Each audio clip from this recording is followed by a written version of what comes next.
Somebody's daughter is dying, and all of you are holding phones. Put them down and help me, or God help me, I will never forgive a single one of you. A homeless girl dropped to her knees on the frozen sidewalk, pressed her trembling hands against a stranger's chest, and began fighting for a life that everyone else had already given up on. Around her, a dozen people lifted their phones instead of their hands. Nobody moved. Nobody knelt. Nobody cared except the one girl the whole town had spent a year pretending not to see. She hadn't eaten in 2 days. Her arms were shaking. And she had no idea the girl beneath her hands belonged to one of the most feared brotherhoods in the country. If a story about kindness, courage, and the family we choose still means something to you, please subscribe and stay with me all the way to the end, and comment the name of the city you're watching from so I can see just how far Emily's story has traveled tonight. The scream came first. It cut through the cold morning air outside the Maple Street coffee shop, sharp and high and terrible, and every single person on that sidewalk froze the way people freeze when something is about to go very wrong. A teenage girl in a wool coat had been standing near the door 1 second. The next, she was folding knees, buckling, arms going loose. Her paper cup of hot chocolate hitting the ground and splashing across the ice as her body dropped, like the strings holding her up had all been cut at once. Oh my God. Somebody, she just fell. Is she okay? Is she breathing? Nobody answered, because nobody stepped forward. A crowd formed the way crowds always form, in a loose, useless half circle, close enough to see, far enough to feel safe. A man in a suit lifted his phone. A woman beside him did the same. Then 2 teenagers. Then a jogger. Within seconds, there were more cameras raised than hands, and the girl on the ground wasn't moving. Across the street, half hidden in the doorway of a shuttered pawn shop, a 17-year-old girl with dirty blonde hair and an oversized jacket had been watching the whole thing. Her name was Emily Carter. She had been standing in that doorway for the better part of an hour, out of the wind, small and still and invisible, which was exactly how she liked it. She had learned over 11 months of living on the streets of this town that invisible was safe. Invisible meant nobody bothered you. Invisible meant nobody chased you off or spit near your feet or told you to get a job like you hadn't been begging for one for a year. Invisible meant nobody could hurt you. But now she was staring at a girl on the ground who had stopped moving, and a crowd of grown adults who were doing nothing but filming, and something in Emily's chest broke loose. Get up, a voice in her head told the crowd. One of you, any of you, she's dying, and you're recording it. Not one of them moved. Emily's mother had a saying. She'd said it 100 times before the cancer took her, before the world fell apart, before Emily learned what the word guardian could really mean. Baby, you might not have much, but you will always have the choice to help. And the day you stop making that choice is the day you stop being my daughter. Emily hadn't had much for a very long time, but she still had that. She ran. She didn't decide to run, her legs just moved. Across the frozen street, through a gap in the crowd, shoving past a man who said, "Hate," and a woman who stepped back with a look of open disgust as the smell of a girl who hadn't showered in a week reached her. Emily didn't care.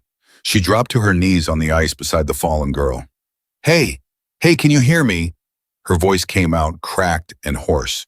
She hadn't spoken out loud in 2 days. "Come on, look at me.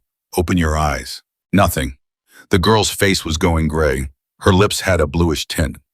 Emily pressed 2 fingers to the side of her throat, the way she'd been taught, the way her mother had taught her on a rainy Sunday afternoon in a kitchen that didn't exist anymore. Nothing. No pulse. No breath. For 1 single second, Emily's whole body went cold, and it wasn't the January air. Then her training took over. "Somebody call 911, she shouted, and her voice, this small, ignored, throwaway voice, suddenly filled the whole street. "Now, right now, tell them cardiac arrest, teenage girl not breathing, oh!" The crowd flinched, but the phone stayed up. "Are you serious?" Emily's voice broke. She looked up at all of them, at the suits and the coats and the recording faces. "Somebody's daughter is dying, and all of you are holding phones. Put them down and help me, or God help me, I will never forgive a single one of you." A woman in the back finally lowered her camera and started dialing. It wasn't enough. It wasn't nearly enough. But it was a start. Emily turned back to the girl. She laced her fingers together, positioned the heel of her palm in the center of that motionless chest, and locked her arms. "Don't you die on me," she whispered. "Don't you dare." And she began. Chana. The first compression sent a jolt up through her exhausted arms and into her shoulders. The second one hurt worse. By the fifth, her muscles were already screaming because Emily Carter had not eaten a real meal in 3 days, had slept maybe 4 hours the night before curled in a stairwell, and weighed less than 100 pounds soaking wet. 1, 2, 3, 4. She counted under her breath the way her mother had drilled into her.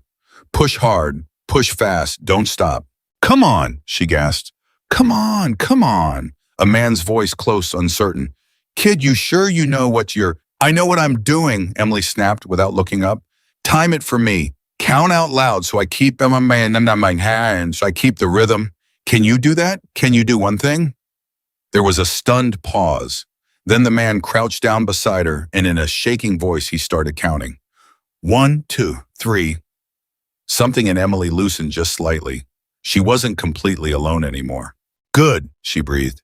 Keep going. 30 compressions. She tilted the girl's head back, pinched her nose, sealed her mouth over hers, and breathed. Once. Twice. The chest rose. She went back to the compressions. Her arms were on fire now. Sweat had broken out across her forehead, despite the cold freezing almost the second it appeared. Her vision swam at the edges of gray, spotty darkness, that she recognized the darkness that came when her body was running on nothing. Not now, she told herself. You can faint after. Not now, not now. 28, 29, 30. The man counted. Emily breathed for the girl again. Nothing changed. Come on. Her voice cracked all the way through. Please, please, please, I don't even know your name. Please don't do this. A woman near the front started to cry. Somebody said, it's been too long. Somebody else said, the ambulance. And Emily heard distant and getting closer the first thin wail of a siren. Too far. Still too far. She pressed harder. Faster. Every compression took something out of her she didn't have to give. Kid, the man beside her said quietly, you're going to hurt yourself. Then I'll hurt myself. Emily didn't stop. Her arms buckled, and she locked them again through sheer stubbornness. I am not losing another... She didn't finish the sentence. She didn't have to. The words another person were already there, hanging in the frozen air over a girl she had never met, and everyone close enough to hear understood something about the ragged, homeless teenager on her knees that they hadn't understood a minute ago. She had lost people before, and she had decided somewhere deep down where nobody could see that she was done, letting the world take them without a fight. The siren was almost on top of them now. Emily could see the flashing red light bouncing off the coffee shop window, and then under her hands the smallest thing. A twitch, a hitch in the chest. And then all at once the girl on the ground made a horrible, wonderful sound, a ragged, gasping, choking gulp of air, the sound of a body dragging itself back across a line it had already crossed. She's breathing, the man beside her shouted. Oh my God, she's breathing. She's back. The girl's eyes fluttered, rolled, focused just barely on the dirty, exhausted, tear-streaked face hanging over hers. Hey, Emily whispered, and now she was the one crying, and she didn't even know when she'd started. Hey, there you are. Stay with me, okay? Stay right here. You're okay. You're gonna be okay. What? The girl breathed. What happened? You just took a nap in the worst possible place, Emily said, and a laugh broke out of her half-sob. You scared the whole street half to death. Don't do that again. The girl's hand found Emily's wrist, weak, but holding on. Don't go, she whispered. I'm not going anywhere, Emily said. I promise. I'm right here. And then the paramedics were there, two of them dropping down with their bags, and hands were moving Emily gently but firmly to the side. We've got her, sweetheart. You did good. Let us in. And the world was suddenly full of professionals and equipment and shouted numbers. Emily sank back onto her heels on the freezing ground, and only then did she realize she was shaking so hard she could barely stay upright. You did that, the man who'd counted for her said. He was staring at her like he'd never seen anything like her. You saved that girl's life. You know that. You actually... He stopped. His voice cracked. How does a kid like you even know how to...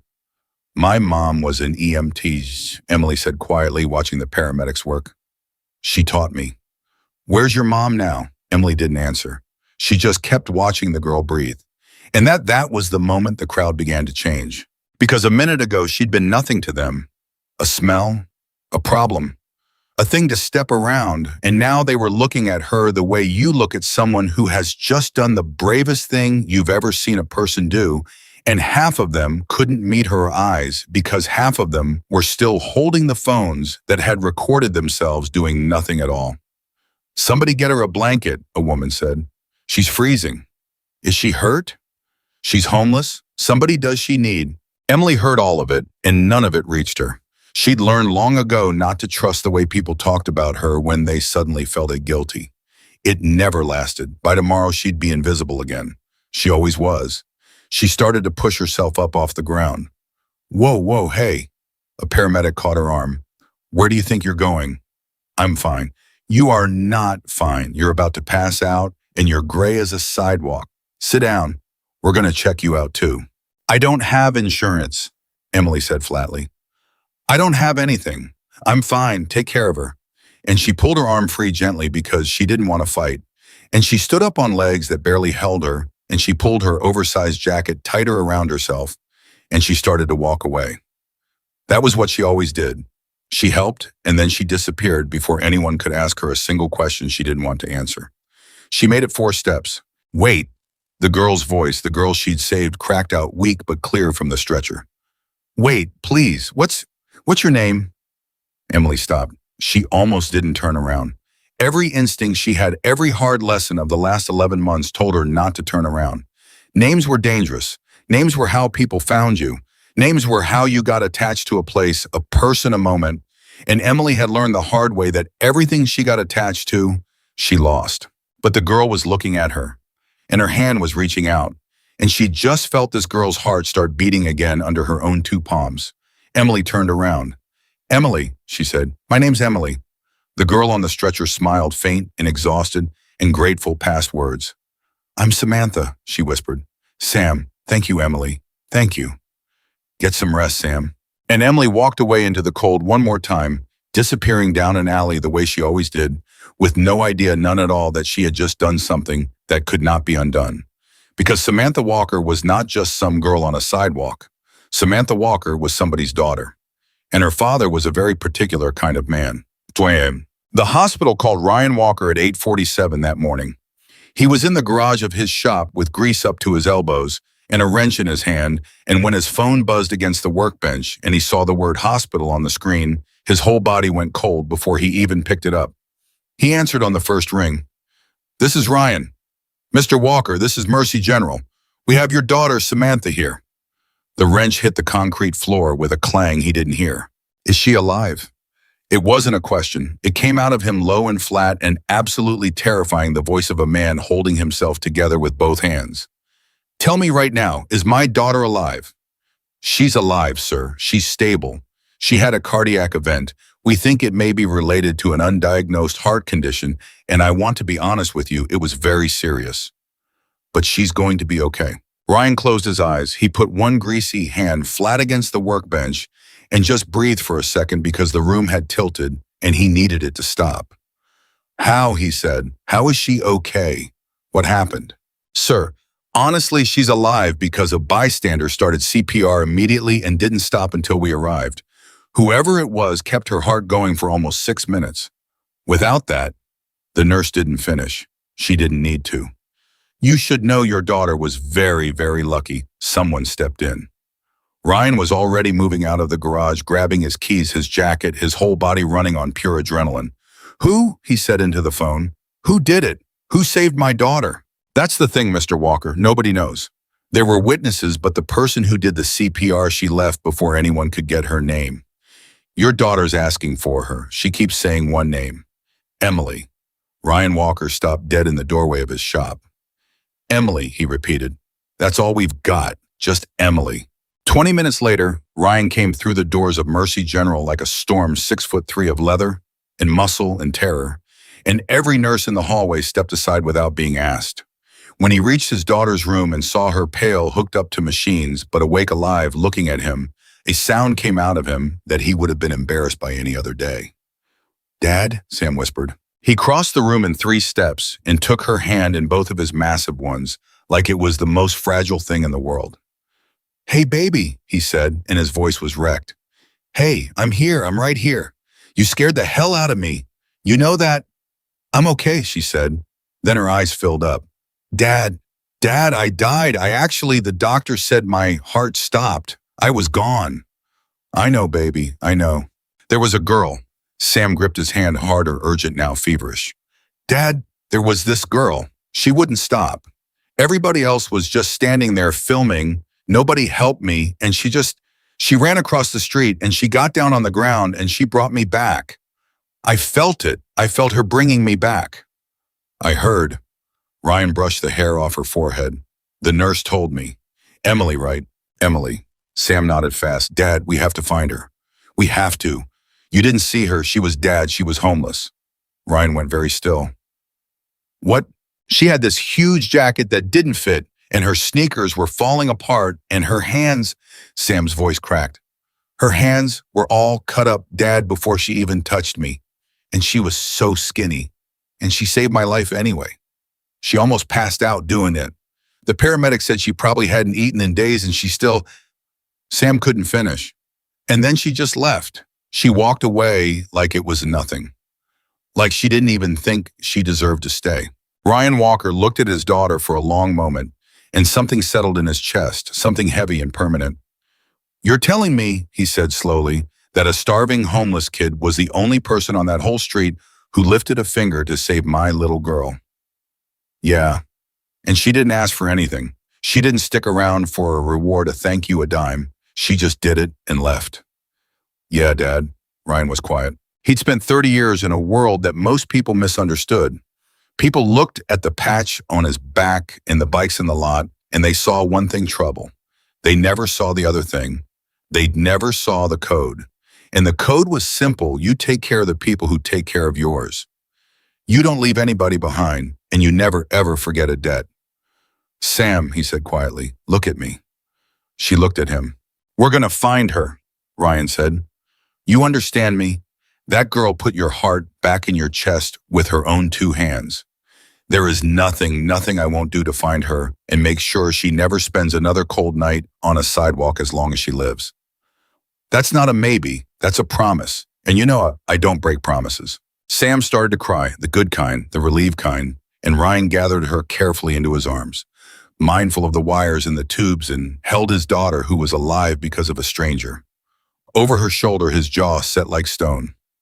"Emily, wherever you are, kid, I'm coming to find you." Emily at that exact moment was 3 blocks away, sitting on the cold floor of a bus shelter, shaking.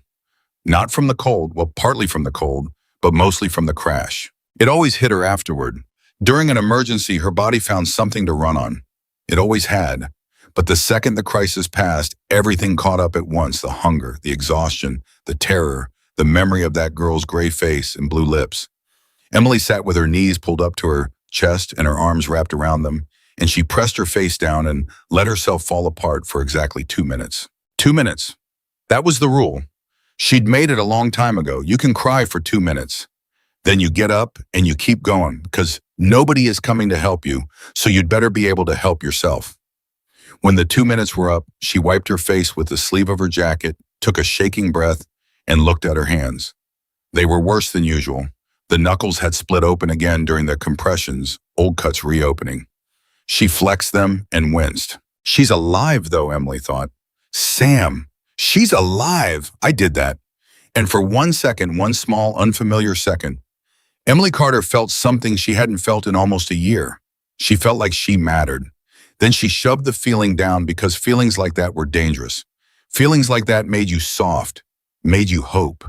And hope in Emily's experience was just disappointment that hadn't arrived yet. She hadn't always thought that way. Once she'd been a normal kid, a good student, a daughter with a mom who loved her fiercely and taught her CPR at the kitchen table. Because you never know, baby, and I want my girl to be the one who knows what to do. She'd had a home, a bed, a future, and then her mom got sick, and then her mom got sicker. And then 11 months and 2 weeks ago, her mom was gone, and a 16-year-old Emily Carter, she'd had a birthday since alone on a park bench, found herself standing in a lawyer's office, being handed over to a man she'd met exactly twice. His name was Gerald. He was a family friend, the lawyer said, named in her mother's paperwork as guardian in charge of Emily and of the money her mother had left behind a small life insurance policy, the sale of the house a college fund. Enough if managed right to give a grieving kid a fighting chance. Gerald had smiled a lot in that office, shaken the lawyer's hand, called Emily sweetheart, and promised he'd take good care of her. Emily's hands curled into fists at the memory, and the split knuckles stung. She didn't let herself think about Gerald if she could help it, about the locks that appeared on the outside of doors, about the money that vanished, about the way sweetheart turned into other words, about the winter night she'd finally climbed out a bathroom window with a backpack and $40 and run and kept running and never once looked back because she'd figured out the truth that made her sick to her stomach. Gerald didn't want a daughter to take care of. Gerald wanted a girl who would disappear so that nobody would ever ask where the money went, and who was going to come looking for a dead woman's orphan, who was going to file a report about a homeless teenager nobody had ever really known. He'd bet everything on the same thing the whole world had bet on, that Emily Carter was invisible, that she didn't matter, that nobody would come. He had been right for 11 months. Emily pressed the heels of her hands against her eyes. "Stop," she whispered to herself. "Stop it. Get up. Move." She got up. She shouldered her backpack, and she stepped out of the bus shelter into the gray morning because there was a church basement across town that sometimes gave out soup on Fridays, and if she walked fast, she might make it before the line ran out. She had no idea that at that very moment in a hospital room 3 blocks away, a man in a leather jacket was already writing down the only word he had: Emily. And Ryan Walker was a man who found people. By that afternoon, the story was moving. It moved the way stories move now, from a phone to an app to a screen to 100,000 screens. Somebody had posted the video. Of course somebody had. The exact video Emily had begged them not to film. 30 seconds of a ragged homeless girl on her knees in the ice pounding on a stranger's chest, screaming at a crowd of grown adults to put your phones down and help me. The caption said, "Homeless teen saves girl's life while everyone else just filmed." It had 400,000 views by noon. By 3 o'clock, it had 2 million. The comments were a war. Half of them were ashamed. Why is no one helping her? Why did they all just stand there? Half of them were something else entirely. That's a real hero. This girl has nothing and did more than all of us. Somebody find her. Somebody take care of her. She deserves everything. Emily didn't see any of it. Emily didn't have a phone, but somebody else did. In the back room of a bar on the edge of town, a big man with a gray beard and a leather vest was watching that video for the 4th time, and his jaw was tight. His name was Michael Reynolds. Everybody called him Stone. And when Ryan Walker walked into that back room an hour later, still in the same grease-stained clothes he'd worn to the hospital, Stone stood up to meet him. "How's Sam?" Stone asked first, because that was the first thing you asked. "Alive," Ryan said. His voice was rough. "She's gonna be okay. Heart thing nobody knew about. They caught it, now they can treat it. She's alive, Stone." "Thank God." Stone gripped his forearm hard. "Thank God." "You know why she's alive." Stone glanced at the phone on the table, at the paused video, at the frozen image of a skinny girl in a huge jacket. "I think I might." Ryan looked at the screen, and when he spoke again, his voice had changed. It had gone quiet in a way that men who knew him understood to be far more dangerous than shouting. "That's her," Ryan said. "That's the girl. That kid on the ground. That's the one who saved my daughter." He picked up the phone, looked at it. 2 million people watch this, Stone. 2 million people are calling her a hero right now from their couches. And you know how many of them are going to do a single thing about it. You know how many of them are going to find that kid tonight and make sure she's got a warm place to sleep. Stone said nothing. "None," Ryan said. "Not one. They'll cry about it and they'll scroll to the next thing. And tomorrow that little girl's going to be right back out in the cold hunger, alone, forgotten." His hand tightened around the phone. "The kid who wouldn't leave my daughter to die." The room was silent. "So what are you saying?" Stone said quietly, though he already knew. Ryan set the phone down. He looked his president in the eye. "I'm saying I made a promise to my daughter today," Ryan said. "I'm saying that girl is somewhere out there, right now, cold and hungry, and she doesn't know a single soul in this world gives a damn whether she lives or dies. And I'm saying I want to change that. Tonight. I want to find her. And when we find her, I want her to understand that she is not invisible anymore. Not to us, not ever again. He paused. But that's a big ask, Stone. That's not just me. That's the whole club. So I'm not going to do it without you saying yes. Stone Reynolds looked at the paused video one more time, at the split knuckles, at the way that starving kid's whole body was locked in the fight to keep a stranger's heart beating. He thought about his own kids, about every kid. He thought about the code. And then Michael Stone Reynolds picked up his own phone and he started making calls, and the first thing he said into it was, "Brothers, listen up. We got a girl to find." Emily got the last cup of soup. The church basement had nearly run out, but a woman at the counter took one look at her cut-up hands and her gray face and quietly filled a bowl higher than she was supposed to. Emily said thank you twice and found a corner and ate slowly, making it last, warming her hands on the paper cup. For the first time all day, she let herself feel almost okay. Sam's alive, she thought again. Whatever else happens, whatever happens to me, that's real. That happened. I did one good thing today. She didn't need anyone to know. She'd never needed anyone to know. That was the whole point of the thing her mother taught her. You helped when nobody was watching, when there was nothing in it for you, when the person you helped would never even know your name. That's when it counts, baby. Anybody can be good with an audience. Emily finished her soup. She sat for a while in the warmth. And when the basement started closing up for the night, she pulled her jacket tight, shouldered her pack, and stepped back out into the dark toward the stairwell, where she'd sleep the same as every other night. She didn't hear it at first. Then she did. A sound low and far off and growing. A rumble. Not one engine, many, dozens. A deep rolling thunder that she felt in her chest before she understood it, rising up over the rooftops of the whole town, coming from everywhere and nowhere at once. Emily stopped in the middle of the empty sidewalk. She'd learned to be afraid of things she didn't understand. She'd learned that when the world got loud, it usually meant something was about to happen to her, and it was usually bad. Her heart started to pound. Her eyes went to the alley, the escape route, the way she always kept one ready. The thunder got closer. Headlights, then a river of them turning onto the far end of the street, one after another, more than she could count, filling the road from curb to curb. The rumble became a roar. It shook the windows. It shook the ground under her worn-out sneakers. Emily stood frozen small and alone in the middle of the sidewalk and watched a wall of motorcycles come pouring toward her out of the dark. And she had no idea, none at all, whether they were coming to save her or whether the worst night of her life was about to begin. She only knew one thing for certain, as that thunder rolled down on her and the whole cold street filled with light. They were coming for her. Orchestrated, seamless narrative continuation with rapid pacing, emotional depth, and strategic plot twists. Orchestrated, seamless narrative continuation with rapid pacing, emotional depth, and strategic plot twists. The motorcycles slowed. That was the first thing Emily noticed, and it terrified her more than the noise. Things that came at her fast, she could run from. But this wall of headlights was slowing down, spreading out, and the lead bike was drifting toward the curb, where she stood frozen and slow, meant deliberate, indeliberate meant for her. Her hand went to the strap of her backpack. Her eyes went to the alley. Run, every instinct screamed. Run now before they box you in. She took one step back. The lead bike stopped 10 feet away. The engine cut. And in the sudden ringing quiet, a big man in a leather vest swung his leg off the seat, took off his helmet, and held up both his empty hands where she could see them. "Easy," he said. His voice was low and rough and strangely gentle. "Easy, kid. Nobody here's going to hurt you. I swear that on my life. You hear me, nobody." Emily didn't move, didn't answer. Her heart was slamming so hard she could feel it in her throat.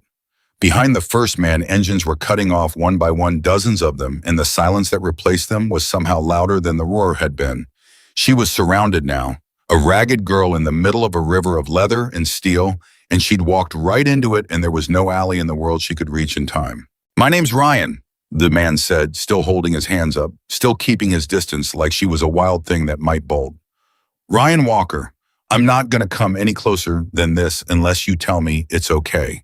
All right, I'll stand right here all night if that's what it takes." Emily's voice, when it came out, was barely a whisper. "What do you want?"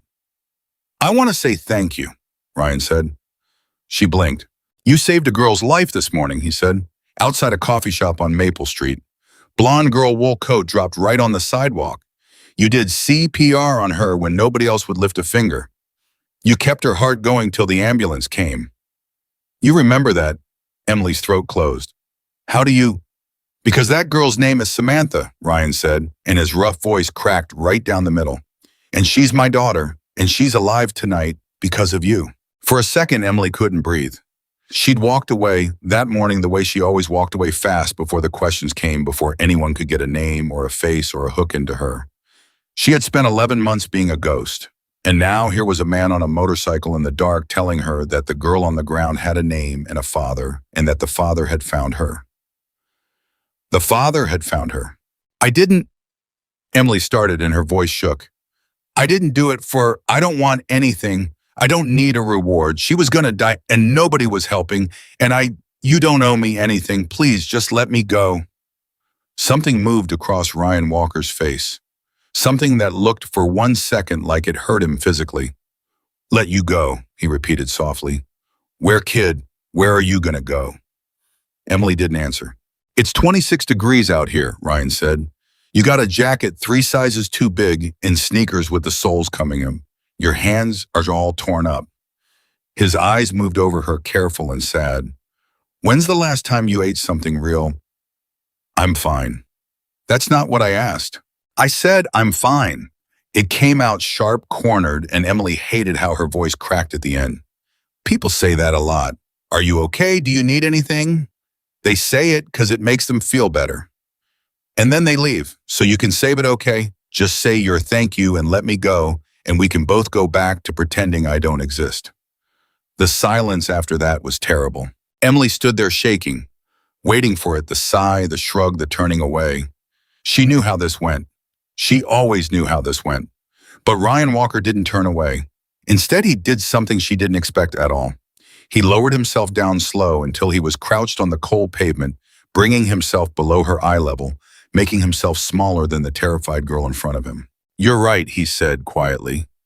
People do say that, and most of them do leave. I'm not going to stand here and tell you the world's been kind to you because I can see with my own 2 eyes that it hasn't. He paused. But I'm going to tell you something true, and I need you to really hear it. You ready? Emily said nothing, but she didn't run. This morning, Ryan said, a whole street full of grown adults watched my little girl die on the ground and did nothing but hold up their phones. Grown men, grown women, people with homes and cars and full stomachs and every reason in the world to help. And not one of them moved. His jaw worked. And then a kid who's got nothing, a kid the whole town spent a year stepping over, that kid ran across the street on an empty stomach and put my daughter's heart back in her chest with her own 2 hands. He looked up at her. So don't you dare stand there and tell me you don't exist, Ryan said, and his voice was thick. You were the only one on that whole street who was real. Emily's eyes filled up before she could stop them. She turned her face away, furious at herself, because she did not cry in front of people. She'd trained herself out of it years ago, and here was this stranger cracking her open in the middle of the street with a couple of sentences. I don't, her voice broke. She tried again. I don't know what you want me to do. I want you to let us feed you, Ryan said simply. That's it. That's the whole ask right now. There's a diner 4 blocks from here, stays open all night, makes the best burger in this town. I want to buy you dinner, and I want you to sit across from me and eat till you can't eat anymore, and you don't have to tell me a single thing about yourself. If you don't want to, and after that, if you want to walk away, I will not follow you. You have my word.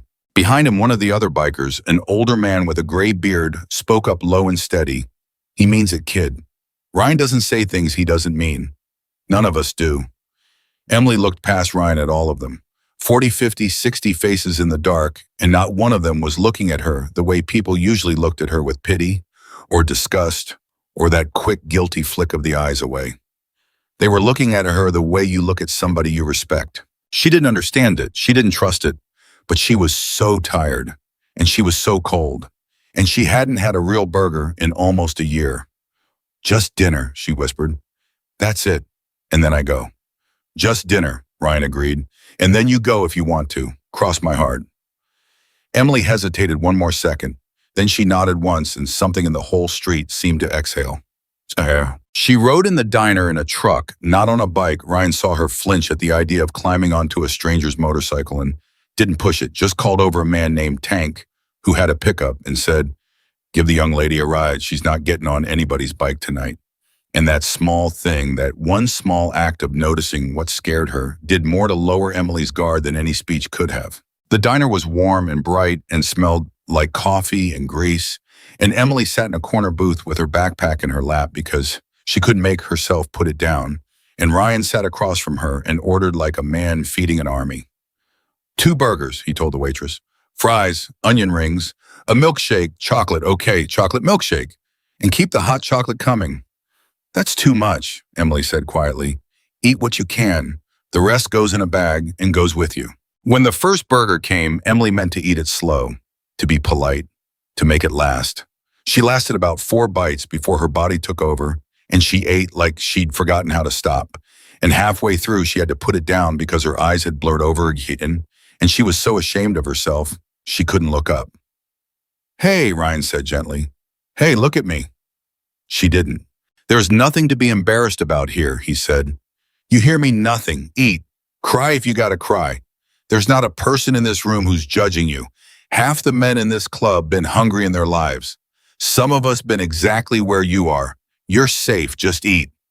And something about the plain, flat truth in his voice, "some of us been exactly where you are," broke the last thing holding Emily together. She put her face in her hands and she cried. Really cried for the first time in longer than she could remember, not the rationed 2-minute kind, but the real kind, the kind that came up from somewhere deep and old and shook her whole body. And Ryan Walker didn't say a word and didn't touch her and didn't try to fix it. He just slid the box of napkins across the table and let her. When it finally passed, when she wiped her face and picked up the burger again with shaking hands, Ryan said very quietly, "Somebody hurt you real bad, didn't they?" Emily froze mid-bite. "You don't gotta answer," he said. "I already know the answer. I've seen it before. The way you keep that bag in your lap. The way you flinched when I got close. The way you can't take a nice thing without waiting for the catch." His voice was so gentle it hurt. "Somebody was supposed to take care of you, and instead they took everything you had. That's about the size of it, isn't it?" Emily set the burger down. Her hands were shaking. Her heart was pounding. Every rule she'd ever made for herself was screaming, don't, he's a stranger. You don't tell people. Telling people is how they use it against you." But she looked up at Ryan Walker's face, at the leather vest, and the gray in his beard, and the way his eyes had gone wet, listening to her cry. And for the first time in 11 months, some small, starving part of her wanted more than anything to not carry it alone anymore. "His name's Gerald," she whispered. Ryan went very still. "After my mom died," Emily said, and her voice was barely there. She had a will. She named a guardian, a guy she used to know from before, I don't even really know how, Gerald. He was supposed to take care of me until I turned 18. He was supposed to, there was money, insurance, and they sold the house. It was supposed to be for me, for college, for a start. "What happened to it?" Ryan said, very quiet, very careful. "It's gone." Emily laughed, a horrible cracked sound. "It's all gone. He put locks on the doors. On the outside, he'd tell people I was troubled, that I ran off all the time so nobody would believe me. He took my phone. Her voice failed. She pressed her lips together, and when she went on, it was almost too soft to hear. "He said nobody would ever come looking for me. He said I was nobody. He said the second I turned 18, he'd have all of it, and I'd have nothing, and there wouldn't be a thing I could do about it. And I believed him because he was right. Nobody came." She looked up. "I climbed out a window 11 months ago," she said, "with $40 in this backpack, and I've been running ever since because I figured out the truth. He doesn't want a kid he has to take care of. He wants me gone. He wants me to disappear so nobody ever asks where the money went." Her jaw trembled. And it worked. For almost a year it worked, because the whole world agreed with him. The whole world decided I was nobody too. The diner was very quiet. Across the table, Ryan Walker had not moved, but something had changed in his face. Something had gone cold and hard and terrible under the surface, the way still water goes hard right before it turns to ice. "What's his last name?" Ryan said. His voice was flat, level. And somehow that was the most frightening thing Emily had heard all night. Why, Emily? He leaned forward and he looked her dead in the eye and he said the words slowly and clearly so there could be no mistake. You are not nobody. You hear me. Whatever that man told you, it was a lie he needed you to believe so he could steal from a dead woman's daughter. And I promise you on my daughter's life, on everything I have, he is about to find out exactly how wrong he was. Emily stared at him. I don't, she started. You can't, it's fine. I just have to make it to 18 and then, how old are you right now? 17. So he's still your legal guardian. Ryan's voice was very soft and very dangerous. Which means right now, tonight, there's a man out there with a legal document that says he's responsible for you, and instead of taking care of you, he's got you sleeping in stairwells while he spends your mother's money. He sat back. No, we're not gonna just make it to 18. Not on my watch. You don't even know me, Emily whispered. Ryan looked at her for a long moment. I know you ran across a frozen street on an empty stomach to save a stranger's life when 60 people wouldn't, he said. That's all I need to know about who you are. The rest is just details. And then he pulled out his phone and he stood up from the booth and he walked toward the door of the diner. And Emily watched through the window as he made a call, and even from inside, even through the glass, she could see the way the man's whole body had changed. Loose and easy an hour ago. Coiled now. A man who had just found out something that had turned his whole night into something else. She didn't know it yet, but Gerald had just made the last mistake he would ever get to make. Yes, it did. Ryan came back inside a few minutes later, and he was not alone in his head anymore. Emily could see it. He slid back into the booth, but his eyes kept moving, thinking, working. Eat, he told her again gently. You've barely made a dent. Who'd you call? A brother of mine, named Stone. He runs our club. Ryan wrapped both hands around his coffee. And I made a couple calls after that. You don't need to worry about any of it tonight. Tonight, all you got to do is eat, and then we're going to get you somewhere warm and safe to sleep. A real bed, not a stairwell. Emily's whole body tensed. I can't stay with someone not with me, not with anybody who scares you. Ryan was already shaking his head. There's a woman named Carol, Tank's wife. She's got a spare room and about the biggest heart of anybody I ever met, and she raised 4 girls of her own, and she is real good at not asking questions. You'll have your own room, your own lock on the inside where it belongs. And if you want to leave in the morning, nobody stops you. But at least you'll be warm tonight, he paused. Please, let us do this one thing. You put my daughter's heart back in her chest today. Let me put a roof over your head for one night. That's not charity. That's the smallest possible piece of what I owe you. Emily looked down at her half-eaten burger. She wanted to say no. Saying no was safe. Saying no was the thing that had kept her alive for 11 months. Every time she'd let herself hope, every time she'd let a person get close, it had cost her. But she was so tired of being cold. One night, she whispered. One night, Ryan agreed. And after that, it's your call, every step of the way. You decide. Nobody decides for you, not anymore. Nobody decides for you, not anymore. Something about those words hit Emily somewhere she hadn't been touched in a long time. Because that was exactly what Gerald had taken from her. Not just the money, not just the house. He'd taken her ability to decide anything at all. He'd made every choice for her, controlled every door, until she'd forgotten she was a person who got to want things. And this stranger in a leather vest had just handed it back to her like it was nothing. Okay, Emily said, and then so quiet Ryan almost missed it. Thank you. Don't thank me yet. Ryan's mouth tightened. We got a long road ahead, kid, but you're not walking it alone anymore. Carol was exactly like Ryan promised. She opened her door at midnight without a single question on her face, took one look at Emily and said, well, come on in out of that cold, sweetheart. You must be froze solid. And it was the ordinary warmth of it, the total lack of drama that finally let Emily's shoulders come down from around her ears. There was a real bed, clean sheets, a lock on the inside of the door, just like Ryan said. Carol left a folded stack of clean clothes and a towel outside the bathroom and told her to take as long a shower as she wanted. Hot water didn't cost extra, and then she was gone and Emily was alone in a warm room for the first time in 11 months. She locked the door. She checked it twice. Then she sat down on the edge of the bed and she looked at the clean sheets and the lamp and the window with actual curtains, and she started to cry again. But this time it was different. This time it wasn't grief. She didn't have a word for what it was. She showered until the water ran cold. She put on the clean clothes that smelled like laundry soap.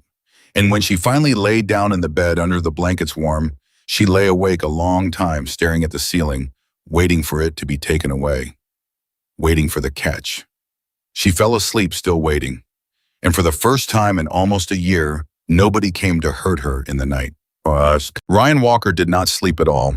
He sat in the back room of the club with Stone Reynolds and 3 other men until nearly 4 in the morning, and by the time the sun came up, the whole thing had a shape. "His name's Gerald Hans," Ryan said, reading off a scrap of paper. "Took me half the night, but I found the guardianship filing. It's real. Court appointed after the mother Diane Carter passed. He's got legal custody of that girl, and he's got control of an estate that should be worth a good chunk of money." Ryan's jaw was tight. Should be. On paper, there's almost nothing left. And there's not one record of a single dollar spent on Emily. No school, no doctor, nothing. Kid's been a line item he's been draining for a year. Stone was quiet for a moment. "Anybody ever check on her social services school? Anybody?" "That's the part that turns my stomach." Ryan set the paper down. He reported her as a chronic runaway. Made a couple calls himself real early on, painted her as some troubled kid who kept taking off. So when she actually did run, there was already a story in place. Nobody looked hard. Why would they? On paper, she's just another teenage runaway who didn't want to be found. He looked up. He built the whole thing so that when she disappeared, it'd look like her fault. He was counting on her to disappear. He was counting on nobody caring enough to check. The room was silent. "And she almost proved him right," Ryan said quietly. 11 months, not one person in this whole town lifted a finger. Until she saved my kid. Stone leaned back. He was quiet for a long time the way he got before he said something that mattered. "You know what we're not going to do?" "Saw us to," Stone said finally. "We're not going to ride over to this man's house and put our hands on him. Much as every part of me wants to. Because the second we do that, we become the story. We become the reason she doesn't get justice, and that man walks." "I know," Ryan said. His hands were flat on the table. "Believe me, I know. I sat in that diner listening to that kid tell me what he did, and I wanted to..." He stopped himself, breathed. "But you're right. We do this the way that actually saves her, the way that can't be undone. Which is, we make her unignorable," Ryan said. "The whole reason he got away with it is she was invisible. So we make her the opposite.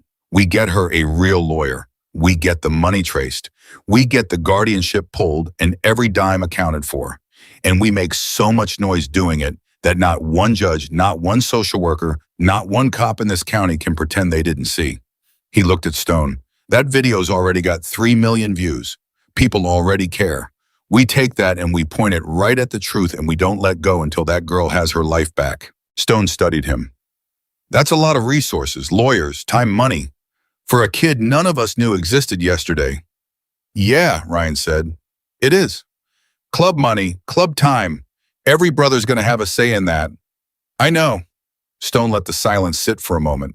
Then slowly a hard smile started at the corner of his mouth. "Good thing I already asked him," he said, "last night, while you were at the diner. Told the whole club the story.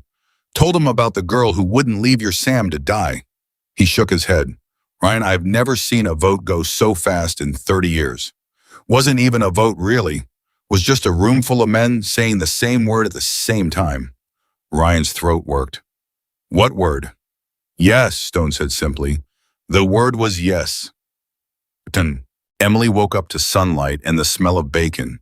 And for one confused, terrifying second, she didn't know where she was. And then it came back, and she sat straight up in the bed with her heart pounding, and she looked at the door and saw the lock still turned, still safe, and she breathed. She'd slept 9 hours. She couldn't remember the last time she'd slept 9 hours. There was a soft knock. "Emily, honey, you up? I got breakfast on. No rush, it'll keep."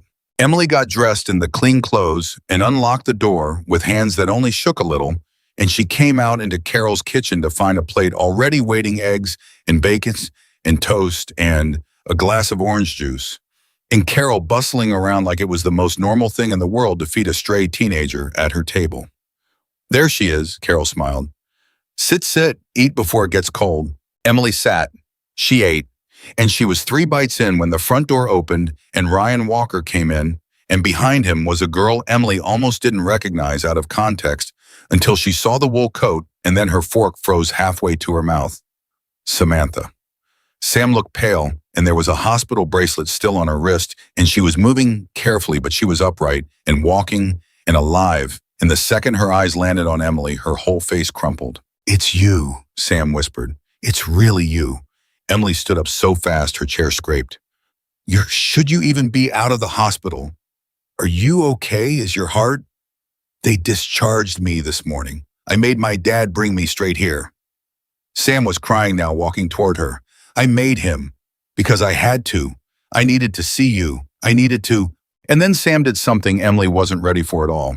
She crossed the last few feet and threw her arms around Emily and held on hard and said into her shoulder in a voice that shook apart. You saved my life. You were dying yourself, and you saved my life anyway. And then you just left. I didn't even get to. Emily stood there, stiff arms out to the sides, not knowing what to do with a hug, because she couldn't remember the last time anyone had hugged her. And then slowly she brought her arms up and she hugged Sam back, and she started to cry too. And the two girls stood in Carol's kitchen, holding on to each other, one who had died on a sidewalk and one who had brought her back, and neither of them let go for a long time. Ryan watched from the doorway. He had to look away and clear his throat. Okay, he said rough. Okay, enough of that. You two are going to get me started. Sit down, both of you. Emily, sit, eat your breakfast. Come on. He pulled out a chair. There's something I need to talk to you about, and I need you to hear all of it before you say anything. Can you do that? Emily wiped her face and sat back down slowly. That old wariness crept back in. Here it was, the catch. There was always a catch. What is it? She said.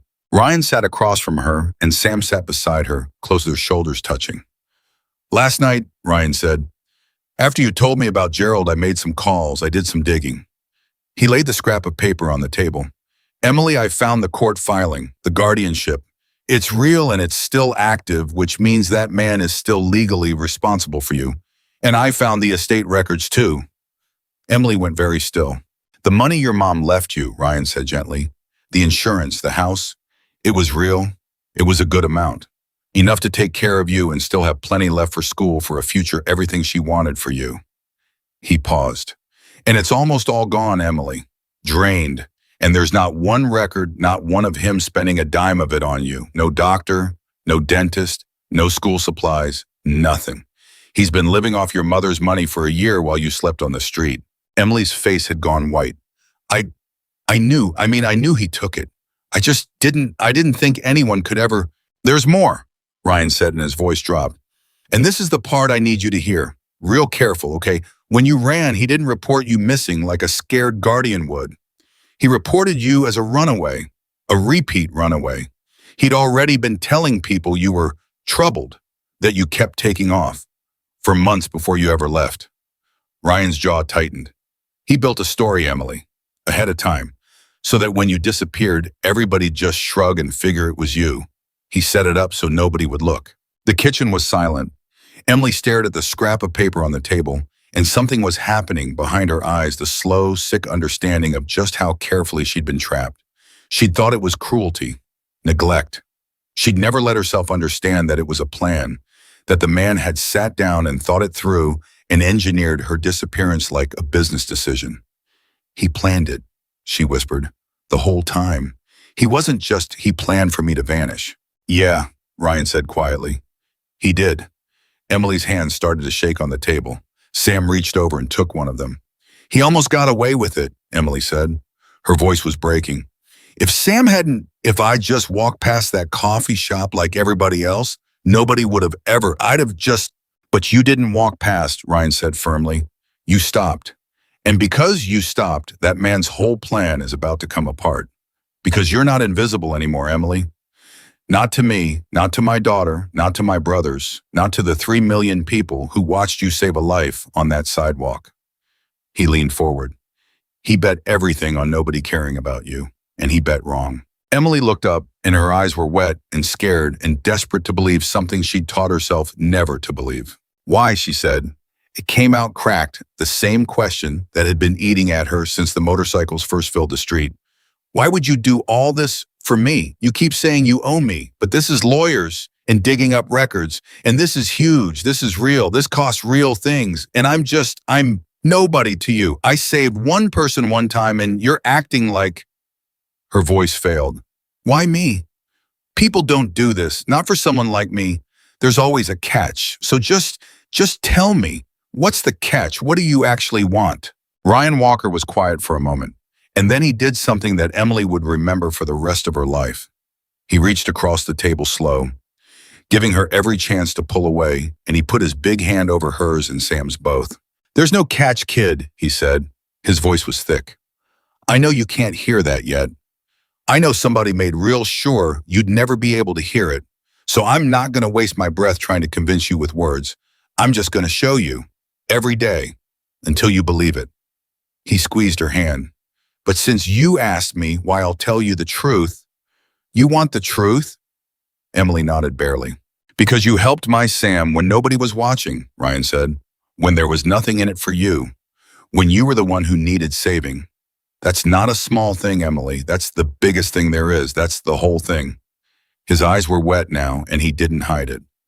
Where I come from, we got a word for people who do that. We call them family. And family doesn't leave family out in the cold. Not ever. Not for any reason. Emily broke. Everything she'd held together for 11 months, the hunger, the fear, the loneliness, the terrible cold, certainty that she was nobody, and nobody would ever come.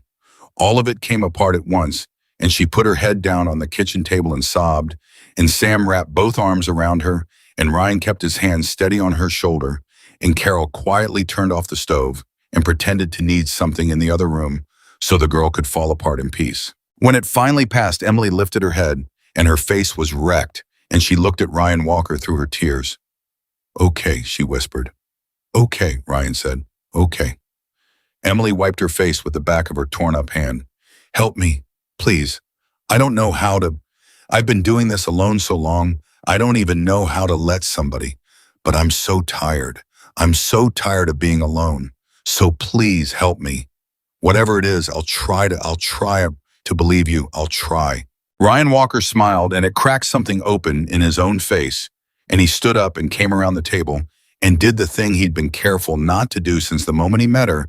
He pulled her up out of the chair and wrapped her up in a hug, and Emily didn't flinch and didn't run and didn't wait for the catch. She just let herself be held. That's all I'm asking, kid, Ryan said into her hair. Just try. We'll do the rest. Over her shoulder, though, where Emily couldn't see Ryan, Walker's face changed again. The warmth stayed for his daughter and for the girl in his arms, but underneath it, something had gone to iron. Because somewhere across town, a man named Gerald Hans was waking up in a house he'd bought with a dead woman's money, believing the way he'd believed every morning for 11 months, that the girl he'd thrown away was gone for good, that the money was his, that no one was ever coming. He had no idea that everything had already changed. He had no idea that 200 people had just decided he was going to answer for every single thing he'd done. And he had no idea that the invisible girl he'd bet his whole plan on had finally, after 11 months in the cold, been seen. The lawyer's name was Patricia Vega, and she'd been practicing family law for 22 years, and she was not easily impressed. She was impressed by 10 in the morning. Ryan had brought Emily to her office downtown. Sam insisted on coming too, wouldn't hear otherwise, sat in the waiting room holding Emily's hand the whole time, and Patricia had cleared her entire morning, which she never did because Stone had called her the night before and said 7 words that got her attention. A kid needs help, and we're paying. Now she sat across her desk from a 17-year-old girl in borrowed clothes and listened, and the longer she listened, the tighter her jaw got. Say that part again, Patricia said. About the locks. Emily's hands twisted in her lap. On the outside of the doors, my bedroom. He'd lock me in at night, said it was for my own good, so I wouldn't wander. Patricia wrote something down, her pen pressed hard into the pad. And the money, she said. You said there was insurance in the house sold. Do you know how much? I don't, not exactly, but it was a lot. My mom told me before she said I'd be okay. She said she made sure I'd be okay. She said there was enough for college and everything. Emily's voice wavered. But Gerald said it was gone. He said there had been expenses. He said I cost more than I was worth. Patricia stopped writing. She set the pen down and she looked at Emily over the top of her glasses for a long moment. And when she spoke, her voice had changed. It had gone quiet and precise in a way that made Ryan sitting in the corner sit up straighter. Emily, Patricia said, I want to be very clear with you about something, and I want you to really hear it because I don't think anyone said it to you plainly yet. She folded her hands. What you're describing to me isn't a bad guardian. It isn't a guy who made some mistakes with money. What you're describing is a crime. Several crimes: financial exploitation of a minor, fraud, unlawful restraint, possibly worse depending on what the records show. She paused. This man didn't fail you. He robbed you. And there are laws about that. Serious ones. Emily stared at her. But he said, Emily started and stopped. He always said there was nothing I could do, that it was legal, that he was my guardian and it was all legal. And if I ever tried to tell anyone, they'd just believe him because he was the adult and I was the troubled kid. And he lied, Patricia said flatly. That's what men like this do. They isolate you, they convince you the law is on their side, and they count on you never testing it. Because the second you test it, the second someone with resources actually looks, the whole thing falls apart. She leaned forward. And Emily, someone with resources is about to look very, very hard. For the second time in 24 hours, Emily felt the ground shift under everything she'd believed about her own life. Because Gerald hadn't just told her she was worthless. He'd told her she was trapped, that the law itself had locked the door. And she'd believed it the way she'd believed everything, because she'd been 16 and grieving and alone, and he'd been the only adult in the room. And it had all been a lie, every word of it. How long, Emily whispered, how long would something like this take to prove? Patricia was honest with her because Patricia was always honest. Cases like this can drag on months, sometimes longer. Guys like Gerald, they lawyer up, they stall, they hide assets. She saw Emily's face fall and held up a hand. But this one's got a few things going for it that most don't. She ticked them off. One, you've got a video with 3 million views, making you the most sympathetic witness in the state. Two, you've got a client with real resources behind you, so we're not going to run out of money before he runs out of stalling. And three, she almost smiled. Three, and in my experience, men who are this arrogant tend to be this sloppy. A man who's convinced no one will ever check does not cover his tracks carefully. I would bet money the evidence is sitting right there waiting for someone to subpoena it. So what do we do first? Ryan said from the corner. First, Patricia said, we file an emergency motion to remove Gerald Hans's guardian and freeze the estate accounts today before he can move another dollar. Then we get a forensic accountant on the money trail. Then we get the police involved on the criminal side because this is bigger than a civil matter. She looked at Emily. But I need to warn you about something, and I need you to be ready for it. The second we file, he's going to know, and he's going to fight. And the first thing a man like this does when cornered is attack your credibility. He's going to say you're a liar, a runaway, a troubled kid making up stories. Everything he preloaded for exactly this moment. Her voice softened. It's going to be ugly, Emily, and you're going to have to be brave in a way you haven't had to be yet. Can you do that? Emily was quiet. She thought about 11 months of stairwells. She thought about the church basement and the last cup of soup. She thought about Gerald's voice telling her she was nobody, that no one would come, that the law was his, and she had nothing. And she thought about a girl dying on a sidewalk and 60 people filming, and how she'd been the only one who moved. I've been brave for a year, Emily said quietly. Alone. This time I've got... Her voice caught. She looked at Ryan and at the door where Sam was waiting. This time I'm not alone, so yeah, I can do it. Patricia Vega looked at her for a long moment. You know, she said, I've been doing this 22 years, and I've met a lot of kids who got dealt a hand like yours. Most of them, by the time they get to my office, they're broken. Angry, checked out, can't blame them. She picked her pen back up. You're not. I don't know how after everything, but you're not. She started writing. Let's go get your life back, kid. Filing the motion took the rest of the day. Patricia moved faster than Ryan had ever seen a lawyer move. And by 4 o'clock that afternoon, an emergency petition sat in front of a judge, and the estate accounts were flagged, and a process server was on his way across town with an envelope that was going to blow up Gerald Hans's entire comfortable life. Emily didn't get to see his face when he opened it. She was back at Carol's sitting at the kitchen table, and she'd been quiet for an hour. And Sam, who refused to leave her side, who'd made her dad text the club that she was staying at Carol's tonight, finally nudged her. "Hey, where'd you go just now?" Emily blinked. "Nowhere, sorry." "You've been staring at that spot on the wall for like 10 minutes. Emily's mouth twisted. "I keep waiting for it to fall apart." She said it quietly, almost to herself. "Every time something good happens, I keep waiting for the part where it gets taken away. It's like my whole body doesn't know how to just let it be good. It keeps looking for the catch." Sam was quiet for a second. Then she pulled her chair closer. "Can I tell you something," Sam said, "about that morning on the sidewalk?" Emily looked at her. "I remember it," Sam said. "Not all of it, but pieces. I remember I couldn't breathe, and then I remember I was somewhere else, somewhere quiet. And it was actually it wasn't scary. It was peaceful. I remember thinking, so this is it, and it not even being that bad." Her voice went thick. "And then something started pulling me back, and it hurt. And I remember being kind of mad about it, like, no, I was fine, leave me alone. And then I heard this voice. Your voice, you were yelling. You said," Sam's eyes filled up. "You said, 'I don't even know your name, please don't do this.' And I remember thinking somebody who doesn't even know my name cares this much whether I live a stranger." Emily's throat closed. "You didn't know me," Sam said. "You had nothing. You were the one who needed saving.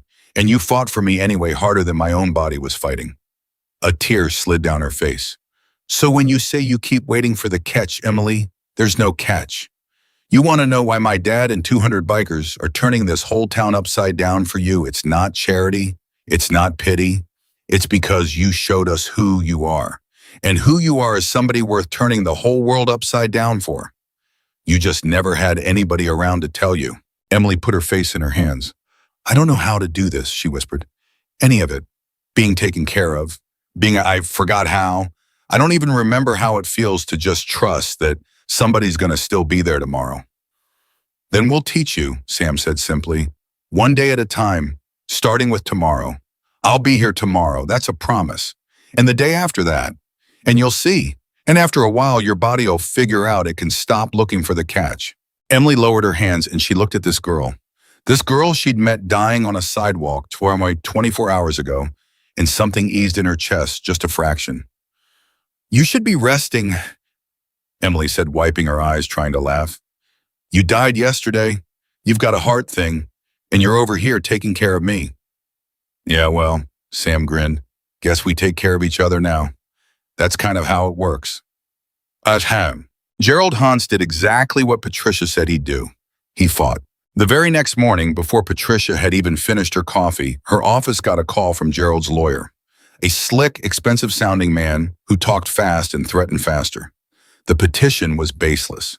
The girl was a known runaway with a history of instability. Mr. Hans had done nothing but try to help a troubled teenager who repeatedly refused his care and fled his home.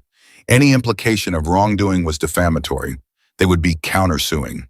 Patricia listened to all of it, unbothered, doodling on her legal pad. "Are you finished?" she said when he wound down. "Good. Now, let me tell you what's actually going to happen. We've got a forensic accountant going through your client's transactions right now. We've got bank records under subpoena, and we've got a 17-year-old girl who's about to sit in front of a judge and describe the locks he put on the outside of her bedroom door." She smiled, though he couldn't see it. "So you go ahead and countersue, please. I would love nothing more than to put your client under oath.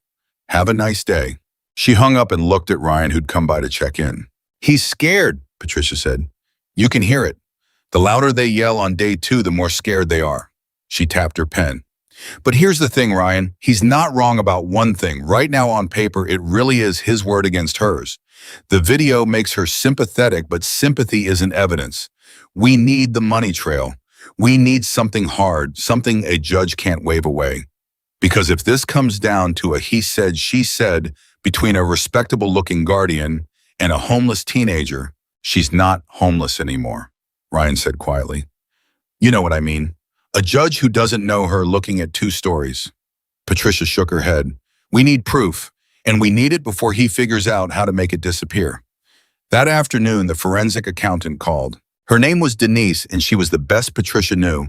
And she'd been up half the night in the estate records, and her voice on the phone was carefully flat in the way of a person who has found something and is trying very hard to be professional about it.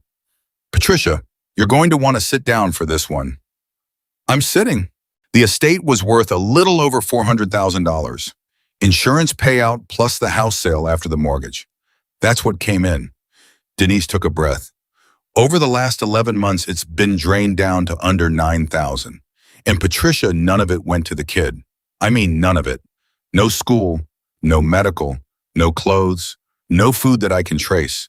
What I've got instead is a new truck, a boat, 2 vacations, a whole lot of restaurant charges, and Denise's voice tightened, and about $60,000 moved out in cash, withdrawals and transfers to an account I haven't traced yet. He's been living large on a dead woman's life insurance while her kids slept outside. Patricia closed her eyes. Can you document all of it? Every dollar. It's all right here. He didn't even try to hide it, Patricia. He was so sure nobody would ever look he didn't bother. Denise let out a breath. This isn't a close case. This is a man who's going to prison. The only question is how long. Patricia hung up, and she looked at Ryan, and for once the sharp-edged lawyer was quiet. We got him, she said. We got him cold. Ryan didn't smile. His face had gone dark and still. New truck, a boat. While he couldn't finish. He turned and put both hands flat on the windowsill and stood there for a long moment, and Patricia let him have it because she'd been doing this long enough to know that sometimes the anger had to move through a person before anything else could.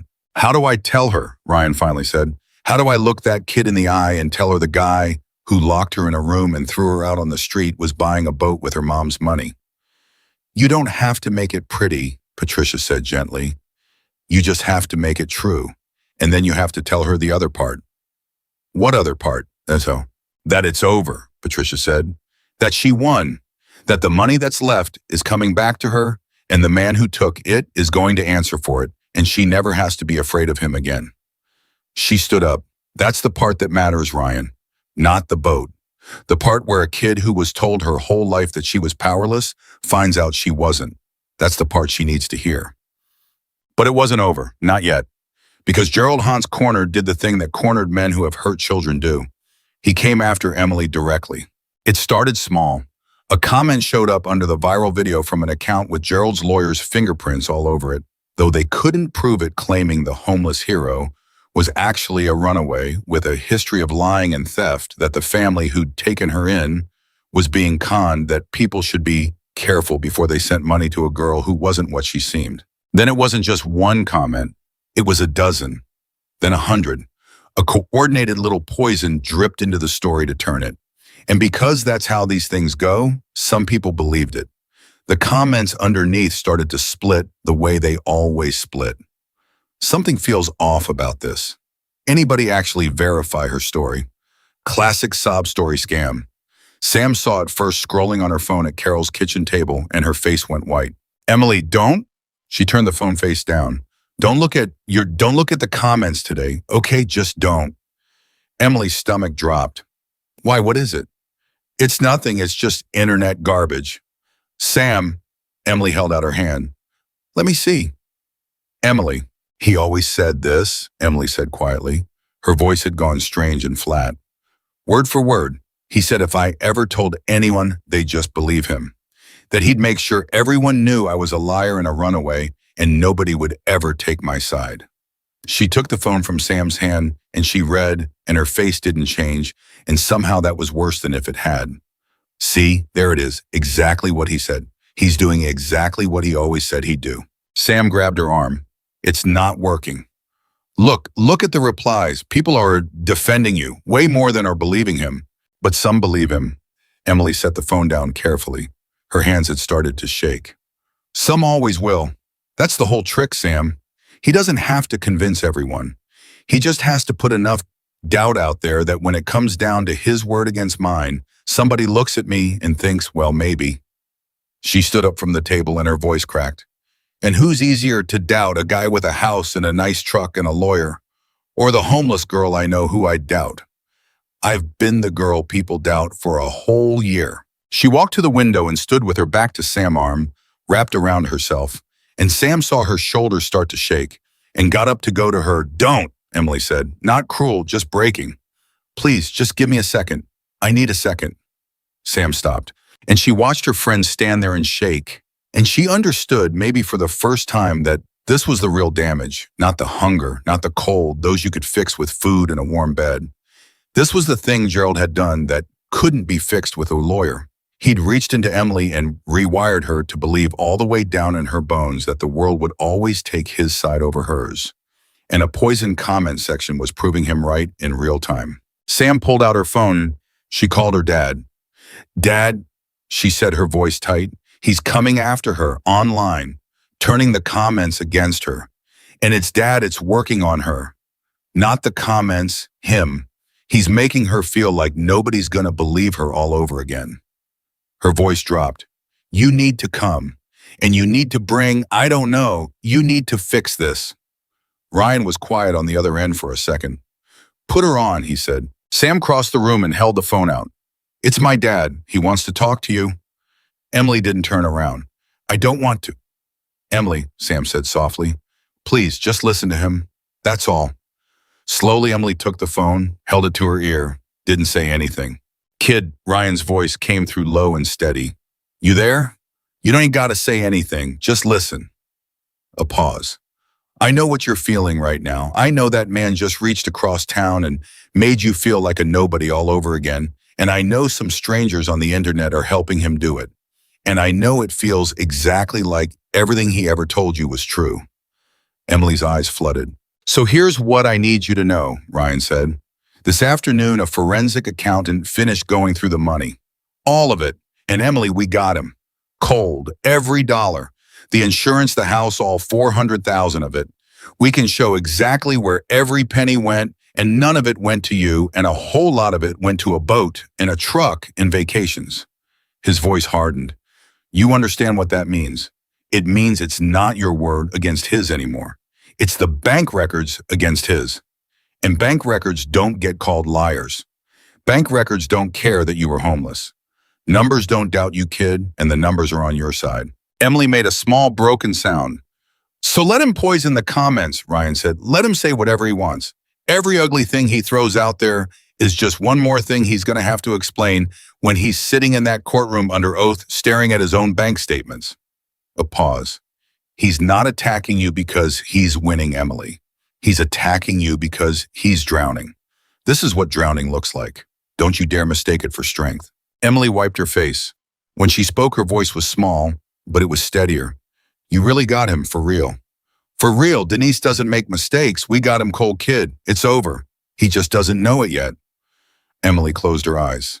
And something shifted in her, not all at once, not a magic cure, but a small, real thing. 11 months of believing his voice over her own, and here was a different voice, a steady one, telling her the numbers were on her side, that she wasn't drowning, that he was. Okay, she whispered. You okay? No, Emily said honestly, but I will be, I think. A shaky breath. Ryan. Yeah, kid. Thank you for calling, instead of just letting me sit here believing him. Her voice cracked. Nobody's ever done that. Interrupted the bad voice. I didn't even know somebody could. There was a silence on the line. When Ryan spoke again, his voice wasn't quite steady. Get used to it, he said gruffly. Every single time that voice tells you a lie, kid, you call me or Sal or Carol or any one of 200 people who drop everything for you and will tell you the truth. Every time, for as long as it takes till you don't need us to anymore. A beat. That's a promise, and you know I don't break them. The hearing was set for 2 weeks out. Patricia said it would probably get delayed. Gerald's lawyer would file motions, ask for continuances, do everything possible to drag it out. That was the game. But she also said something that surprised Emily. He's going to want to settle, Patricia said, sitting at Carol's kitchen table with her files spread out, Emily and Ryan and Sam around her. Once his lawyer sees what we've got, he's going to come to us and offer to give the money back, what's left of it, and quietly disappear if we agree to drop the criminal referral. He'll want to make it go away. Emily frowned. And we just let him. Patricia looked at her carefully. That's actually your call, Emily, not mine, not Ryan's, yours. She folded her hands. Here's the honest picture. If we settle, you get the remaining money back faster, plus we can go after his other assets to make up some of what he spent. You'd be made mostly whole and you'd avoid a long, ugly trial where you'd have to testify where his lawyer would try to tear you apart on the stand in front of everyone. It'd be over. Clean.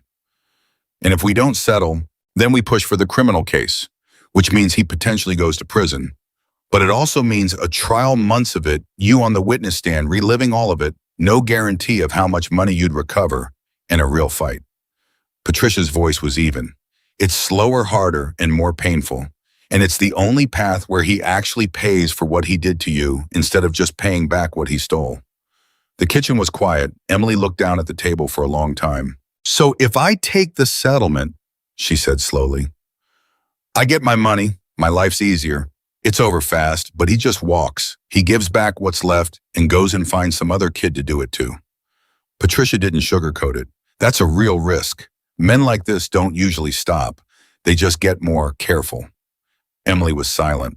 Ryan started to say something. Emily could see him wanting to tell her. Take the easy road, kid, you've suffered enough, don't put yourself through a trial. And she loved him a little for it, but she held up her hand gently and he stopped. Can I say something? Emily said. And you all just let me get it out. They waited. For 11 months, Emily said. I thought I was the only one. Just me, just my bad luck, my broken family, my problem to survive. And I put my head down and I survived it alone because I thought that's all there was. She looked up. And then a girl fell down on a sidewalk. And I found out that when you help one person one time, when nobody's watching, it doesn't just help that one person. It started all of this, 200 people, lawyers, a whole family out of nowhere, because I stopped for one stranger. Her voice steadied. So I keep thinking, Emily said, what if I'm not the only kid Gerald's got his eye on? What if there's some other kid right now whose mom just died, who's about to get handed to him, and I could stop that? Me, the homeless girl nobody saw. I could be the reason it doesn't happen to somebody else. She swallowed. My mom taught me you don't walk away from someone in danger. And I've been thinking she just meant like that morning, PR. Somebody on the ground. Emily shook her head. But maybe she meant this too. Maybe walking away from the fight, taking the easy money, letting him go free to do it again. Maybe that's walking away from someone in danger too. Some kid I'll never meet. She looked at Patricia. I don't want the settlement, Emily said. I want the trial. I want him to answer for it. Not just to give the money back to answer. I'll get on the stand. I'll say all of it. I'm scared to death, but I'll do it. Her jaw set. Because I'm done being the kid he counted on to disappear. He bet everything on me being too small and too scared and too invisible to fight back. She wiped her eyes, but her voice didn't waver.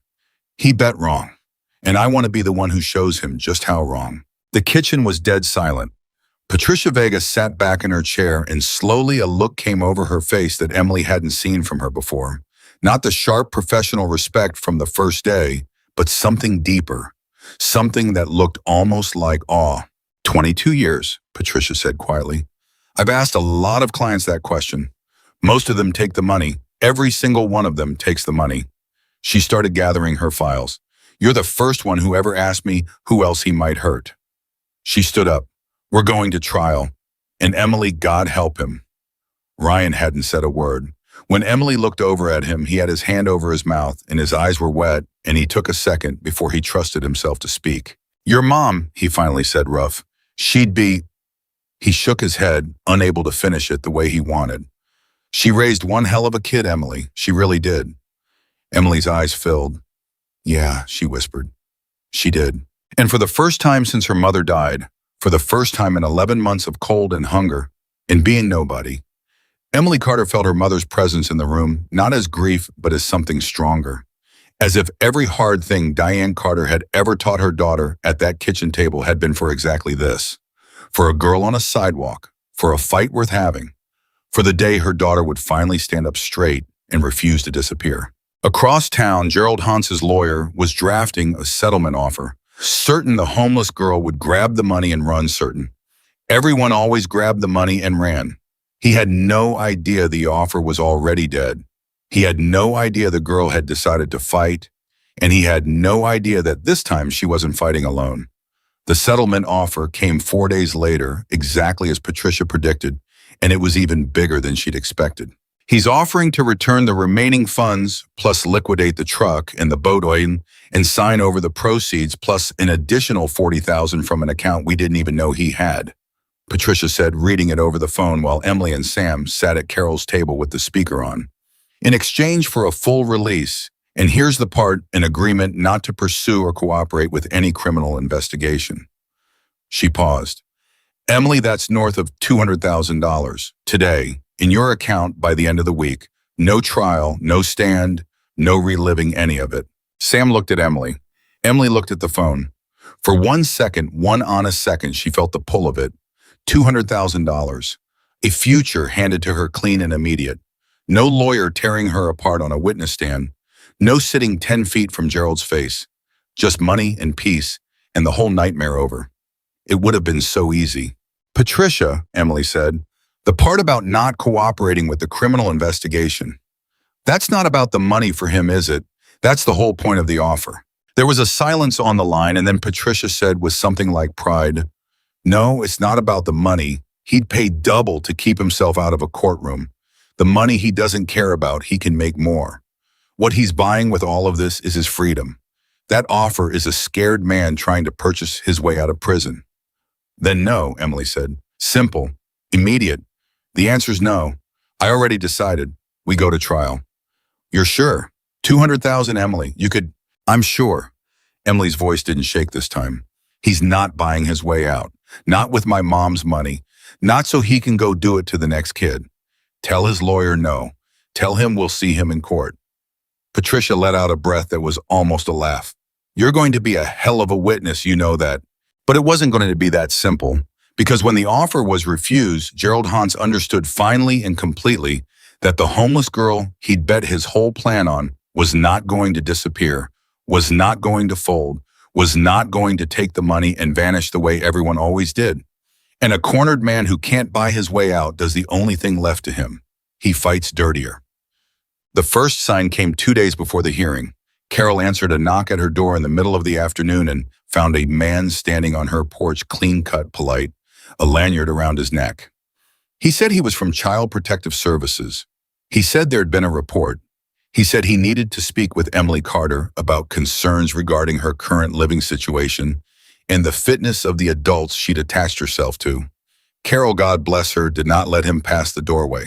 You got a name and a card, she said, arms folded, because I'm going to call your office and confirm you're who you say you are before that girl talks to anybody. She's had about enough of adults showing up saying they're here to help. The man's smile tightened just slightly. He handed over a card. Of course, but I would encourage you not to obstruct. That reflects poorly, Mrs. It reflects like a woman who's watched this child get lied to by every official-looking adult in her life, Carol said. You wait right there. She shut the door in his face and she called Ryan, and Ryan called Patricia, and within 20 minutes the whole thing was unraveling because the report, it turned out, had been filed anonymously, and it accused the Walker family and an outlaw motorcycle gang of grooming a vulnerable minor for exploitation. And it had Gerald's lawyer's fingerprints all over it, and it was designed to do one thing: get Emily removed from the only safe place she'd found and dropped back into the system right before she could testify. Emily, listening from the kitchen, went very still when she understood.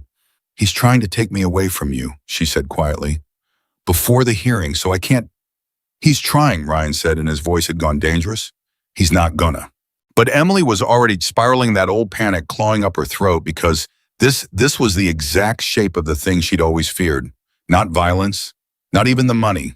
The system, the paperwork, The official-looking men who could pick her up and move her around and put her wherever they wanted, and who would always, always believe the adult with the lanyard over the kid with nothing. He can do it, she said, and her voice was climbing. That's the thing that's the thing he always knew. He can make a call and file a paper, and they'll come take me. And it doesn't matter what's true, it matters what the paper says, and the paper says I'm a runaway and you're a and Emily, Sam grabbed both her hands. Emily, look at me. Breathe, look at me. You don't get it, Sam. They can just take me. They can't. A new voice. Everyone turned. Patricia had let herself in, phone still in hand, and she crossed the kitchen and knelt down in front of Emily's chair so they were eye to eye. Listen to me, Patricia said. I know that man just made you feel like the ground could open up under you again. I know. That's exactly what he wanted. So let me tell you what's actually true. She held up her phone. That report is anonymous, unsubstantiated, and it's going to fall apart the second anyone real looks at it. And more than that, I already called the county. I know the supervisor who handles these. And you know what I told her? Emily shook her head barely. I told her the truth, Patricia said, that there's a hearing in 2 days where a court is going to hear evidence that this child's actual guardian drained her dead mother's estate and put her on the street. And that the same guardian appears to be the source of a last-minute, anonymous report designed to interfere with that hearing.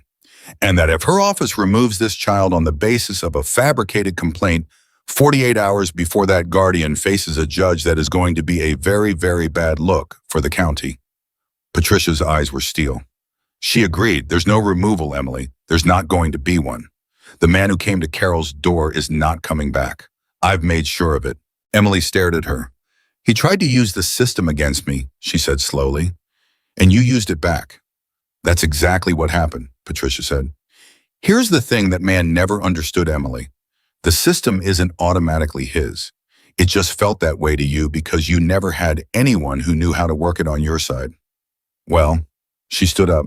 Now you do, and I'm very, very good at my job. Emily let out a breath that shook on the way out, and then surprising herself, she laughed, small and wet and disbelieving. He keeps doing it, she said. Every time he pushes it, it just makes it worse for him. The comments, the settlement, now this, every single thing he tries because he's playing a game he already lost, Patricia said. He just hasn't accepted it yet. Men like Gerald can't imagine losing to a kid they wrote off as nothing. So they keep doubling down, and every time they double down, they hand us another gift. She gathered her bag. By the time we get to that hearing, he's not going to have a single card left to play, and he's going to have to sit there and watch it all come down. But Patricia was wrong about one thing. Gerald Hans had one card left, and it was the ugliest one of all. The night before the hearing, Emily couldn't sleep. She'd been staying at Carol's for almost 2 weeks now, and the room had stopped feeling temporary.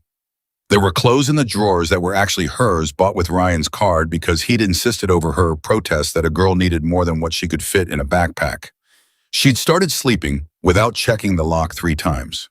Started expecting breakfast in the morning. Started against every instinct she owned to believe that maybe this time the good thing was real. But tonight the old fear was back, sitting on her chest, and around 11, she gave up on sleep and padded out to the kitchen for water, and she found Ryan sitting at the table in the dark. He wasn't surprised to see her. He'd been waiting, she realized, maybe for hours. Couldn't sleep either, she said. Nah. He nudged out the chair beside him with his boot. Sit with me a minute. She sat. For a while, neither of them said anything, and it was a comfortable kind of quiet, the kind Emily hadn't known she'd been starving for. You scared about tomorrow? Ryan finally asked. Yeah. No point lying to him. She'd stopped being able to lie to Ryan somewhere in the last 2 weeks. I keep thinking about seeing his face. I haven't seen him since I climbed out that window. And tomorrow I have to sit in a room with him and say all of it out loud with him right there looking at me. Her hands twisted on the table. What if I freeze? What if I get up there and he looks at me and I'm 16 again and I can't? What if I just freeze? Ryan was quiet for a moment. Can I tell you something, he said, about fear? Something I learned a long time ago, back when I was younger than you'd think and dumber than I'd like to admit. She nodded. Fear's not the enemy, Ryan said. Everybody thinks it is. They think brave means not being scared. That's garbage. I've never once in my life done a brave thing without being scared to death first. He turned his coffee cup slowly in his hands. Brave isn't the absence of fear, kid. Brave is being scared out of your mind and doing the thing anyway. That's it. That's the whole secret. He looked at her. You already know this. You knew it that morning on the sidewalk. You think you weren't scared kneeling on that ice with a dying girl and 60 people watching. You were terrified. You did it anyway. That's not luck. That's who you are. Emily's throat tightened. So tomorrow, Ryan said, you're going to walk in that room and you're going to be scared and you're going to see his face, and for 1 second, it's going to feel like you're 16 again and trapped. And then you're going to remember that you're not. He reached over and put his hand over hers. You're not trapped anymore, Emily. There's a difference between how it felt and what's true. It's going to feel like you're alone up there. But you're going to look out and I'm going to be in the second row. And Sam, and Carol, and Stone, and behind them that whole courtroom's going to be full of leather because every brother who can fit is going to be there. You will not be able to look anywhere in that room without seeing somebody who'd walk through fire for you. His voice went rough. You've never had that. Not once in a year. Tomorrow you're going to have it in a way you can see with your own 2 eyes. And I want you to lean on it. You hear me? Don't you dare try to be strong alone tomorrow. You've been strong alone long enough. Tomorrow you let us hold you up. Emily couldn't speak.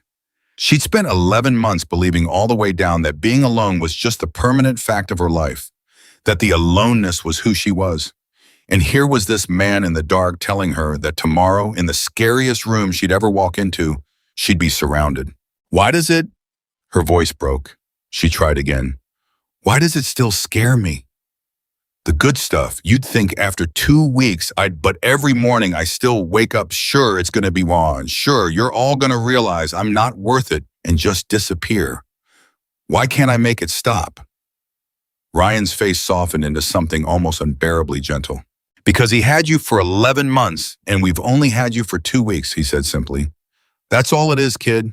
He spent a year teaching you that you're nobody and everybody leaves. 2 weeks doesn't undo a year. But 2 years will, and 10 years will, and 30. He squeezed her hand.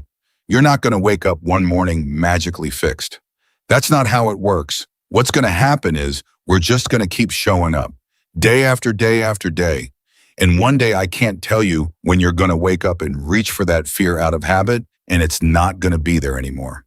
Because we'll have been here so long your body finally believes it. That's the only cure there is. Time and people who don't leave. He held her eyes. And I'm not going anywhere. None of us are. So it's just a matter of time now, Emily. That's all.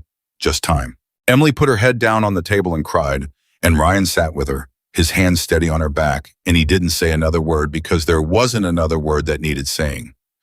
Some things you don't fix with talk. You fix them by staying. And Ryan Walker had every intention of staying. The courtroom was full. Patricia had warned them it might be given the video, but nobody was ready for what it actually was. The gallery packed wall to wall, and more than half of it leather. Word had gone out through the club, and they'd come from 3 states' writers Emily had never met, filling row after row. And when she walked in behind Patricia, with her legs shaking, the first thing she saw was a sea of faces that had all turned to look at her, and not one of them was looking at her with pity. They were looking at her like she was one of theirs. Stone was in the front row. He gave her one small nod. Ryan and Sam and Carol sat right behind the bar, close enough to touch. And as Emily made her way to the table, something happened that she would carry with her for the rest of her life. The writers, one by one as she passed, stood up. Not all at once, just quietly getting to their feet, a wave of standing that followed her all the way to the front, 200 people rising for a girl who'd spent a year being stepped over. Emily's eyes were streaming before she even sat down. And then she saw him. Gerald Hahn sat at the defense table in a suit that cost more than everything Emily had owned in the last year combined, and for one terrible second, it happened exactly like she'd feared she was 16 again, and small, and the man across the room owned every door in her life. Then he made his mistake. He looked at her, and he smiled. A small, private, contemptuous little smile. The smile of a man who'd looked at a homeless girl for a year and seen nothing but a problem that would solve itself. The smile said, "You're still nobody. All these people, all this noise, and underneath it, you're still the same. Nothing you always were, and we both know it. And something in Emily at that smile went cold and clear and still. Because he was wrong. She could feel exactly how wrong he was, feel it in the 200 people at her back, feel it in Ryan's presence 2 rows behind her, feel it in a way she hadn't been able to feel 2 weeks ago. The smile was supposed to shrink her, and instead it did the opposite. It reminded her exactly who she was fighting and exactly what he'd counted on and exactly how badly she wanted to prove him wrong. The fear didn't leave, but it stopped running the show. Emily looked back at Gerald Hans and she did not look away, and slowly, deliberately, she let him see that she wasn't 16 anymore, and she wasn't trapped, and she wasn't alone, and she was not going to disappear. His smile faltered. Good, Emily thought. Now you're starting to understand. So Patricia was surgical. She laid it out piece by piece, and there was nothing Gerald's expensive lawyer could do but object and get overruled because Patricia wasn't offering opinions. She was offering documents. The estate valuation. $400,000 in. The bank records, the withdrawals, the truck, the boat, the vacations. Denise took the stand and walked the judge through every dollar flat and factual and devastating. And by the time she was done, the number that hung over the courtroom was impossible to argue with, over $400,000 of a dead woman's money and not 1 cent of it spent on the child it was meant for. Then Patricia called Emily. The walk to the stand was the longest of her life. She could feel Gerald watching her. She could feel everyone watching her. And when she sat down and looked out, it was exactly like Ryan had promised, a wall of people who loved her, and Ryan in the second row, with his eyes locked on hers, and she took a breath and she began. She told it all. The window she climbed out of. The locks on the outside of the doors. The way Sweetheart had turned into other things. The $40, the stairwells, the church basement, the cold. She told it plainly without drama because the truth didn't need any, and the courtroom was so silent you could hear it breathing. And then Gerald's lawyer stood up to cross-examine her, and this was the moment Patricia had warned her about, the moment he'd try to tear her apart. Ms. Carter, he began smoothly, isn't it true that you have a documented history of running away, that you're described in reports your own guardian filed as troubled and unstable? Reports he filed, Emily said. Yeah, he filed those. So you don't dispute that you're a runaway. I ran away from a man who locked me in a room and stole my dead mom's money, Emily said, and her voice didn't shake. If that makes me a runaway, then okay. I'm a runaway, but you should be careful using that word like it's an accusation. She looked at the lawyer, then passed him at Gerald. Because the only reason I had to run is sitting right there. The lawyer pressed, he pushed, he tried every angle. Tried to make her contradict herself, tried to make her look unstable, tried to make her angry. And Emily, the girl who'd survived 11 months alone, who'd learned to stay calm when the world got loud, didn't give him a single thing. Every question he threw, she answered simple and true, and every answer just dug the hole deeper, because the truth was on her side and you can't cross-examine the truth into a lie. Finally running out of room, he made the mistake Patricia had been waiting for. Ms. Carter, he said, a note of desperation creeping in. Isn't it possible that you've simply attached yourself to a wealthy, sympathetic family and constructed a story that guarantees their support? Isn't it convenient that a homeless girl suddenly has a mansion's worth of allies and a claim to hundreds of thousands of dollars? The courtroom went still.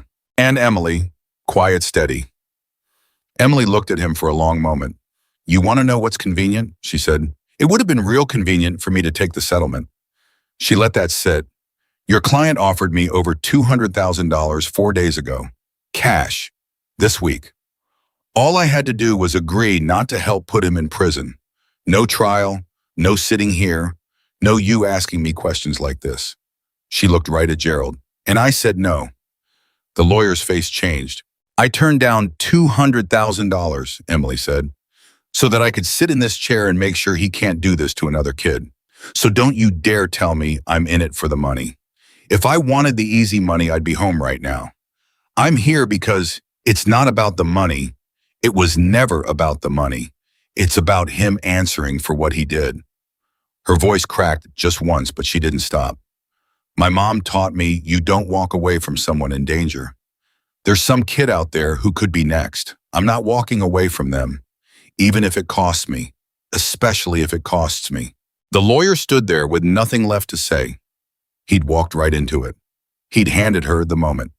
And Patricia at the table didn't even try to hide her smile, because the whole courtroom had just watched a homeless teenager turn down a fortune to protect a child she'd never meet.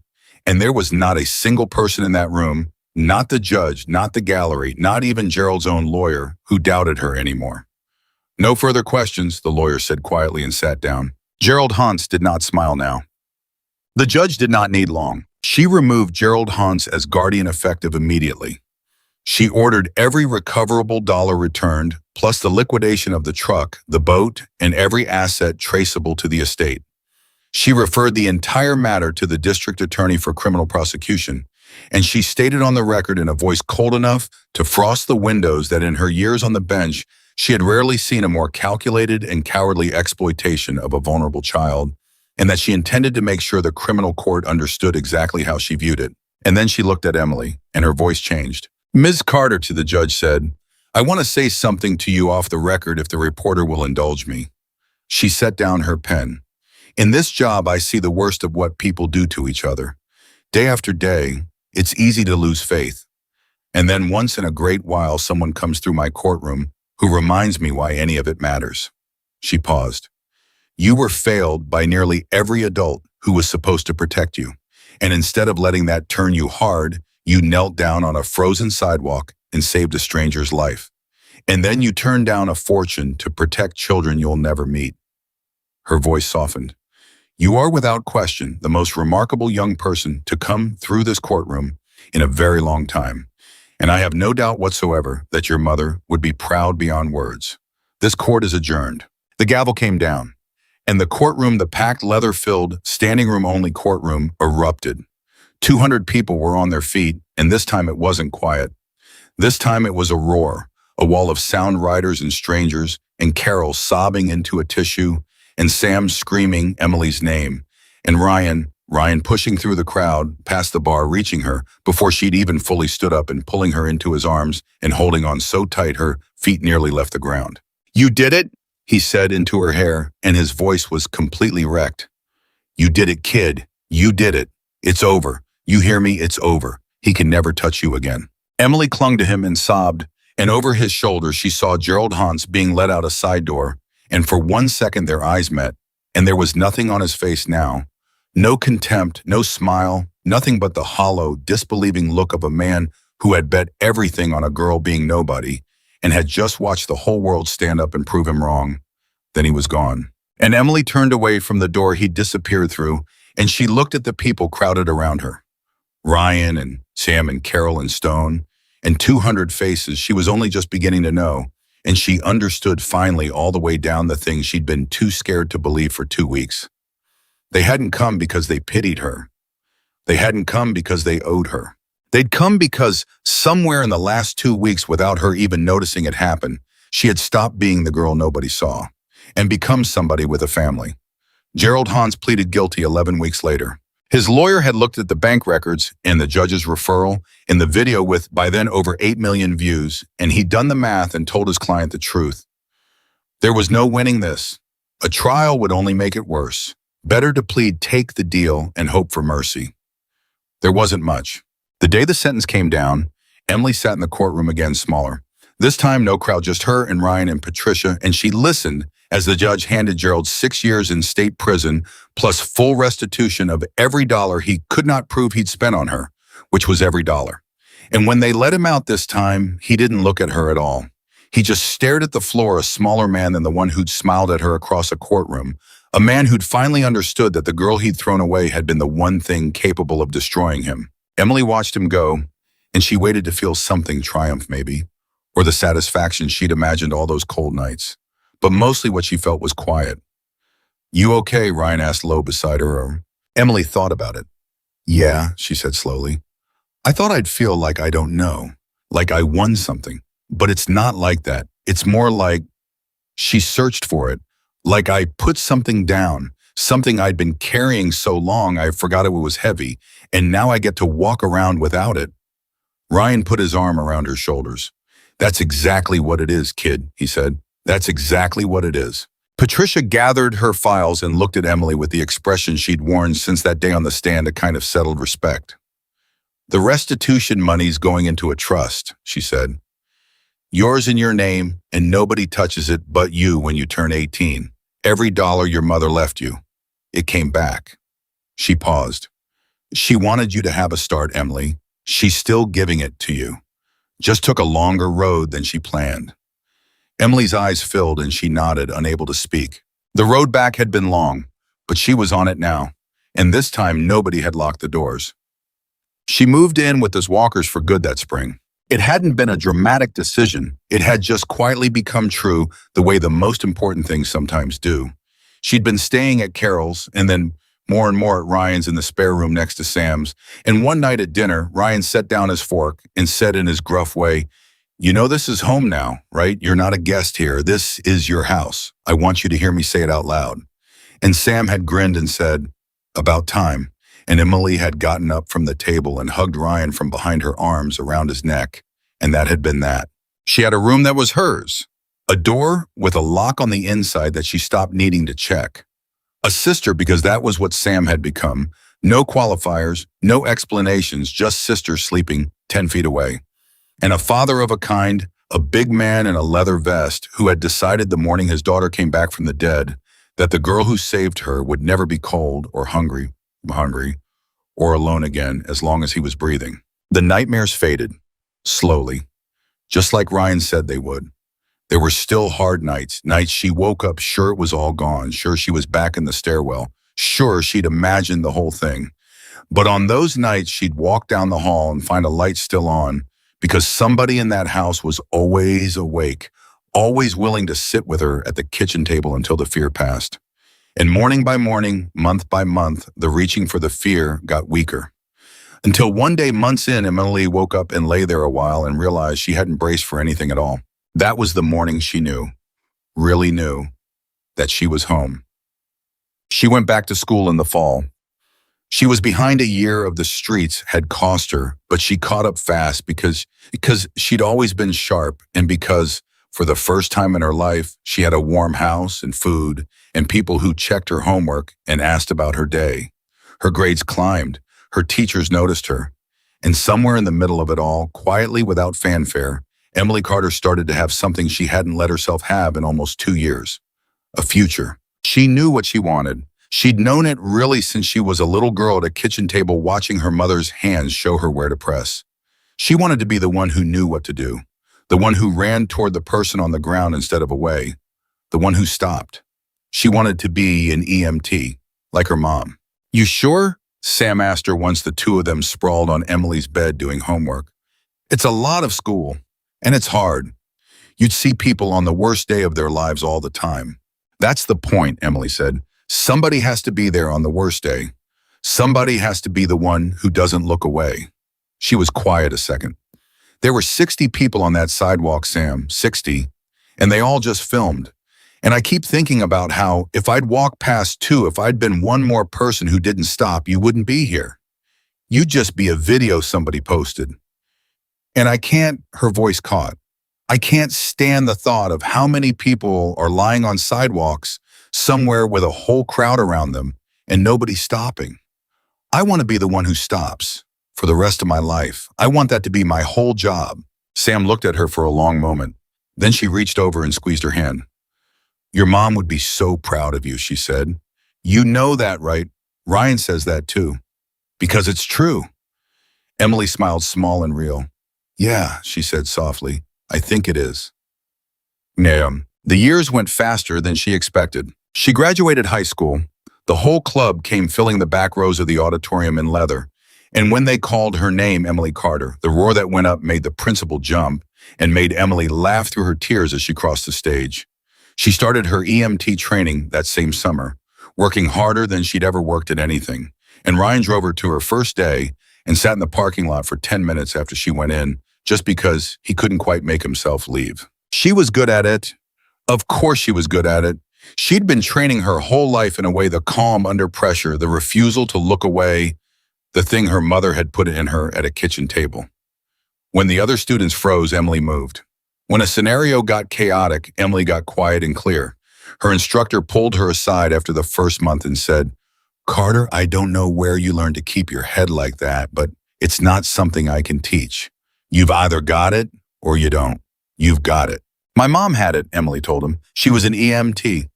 "Then she'd be proud," the instructor said. "You're going to be one of the good ones." She was 21 the night it came full circle. She'd been a working paramedic for almost 2 years by then, and she was good, one of the best young medics in the county, the kind of calm, steady hand that the veteran drivers wanted on their rig. And on a cold night in January, almost exactly 4 years after a homeless girl knelt on a frozen sidewalk, Emily Carter's ambulance got a call. Teenage girl, collapsed outside a coffee shop. Bystander CPR in progress. Downtown Maple Street. Emily's hands went still on the equipment for just 1 second.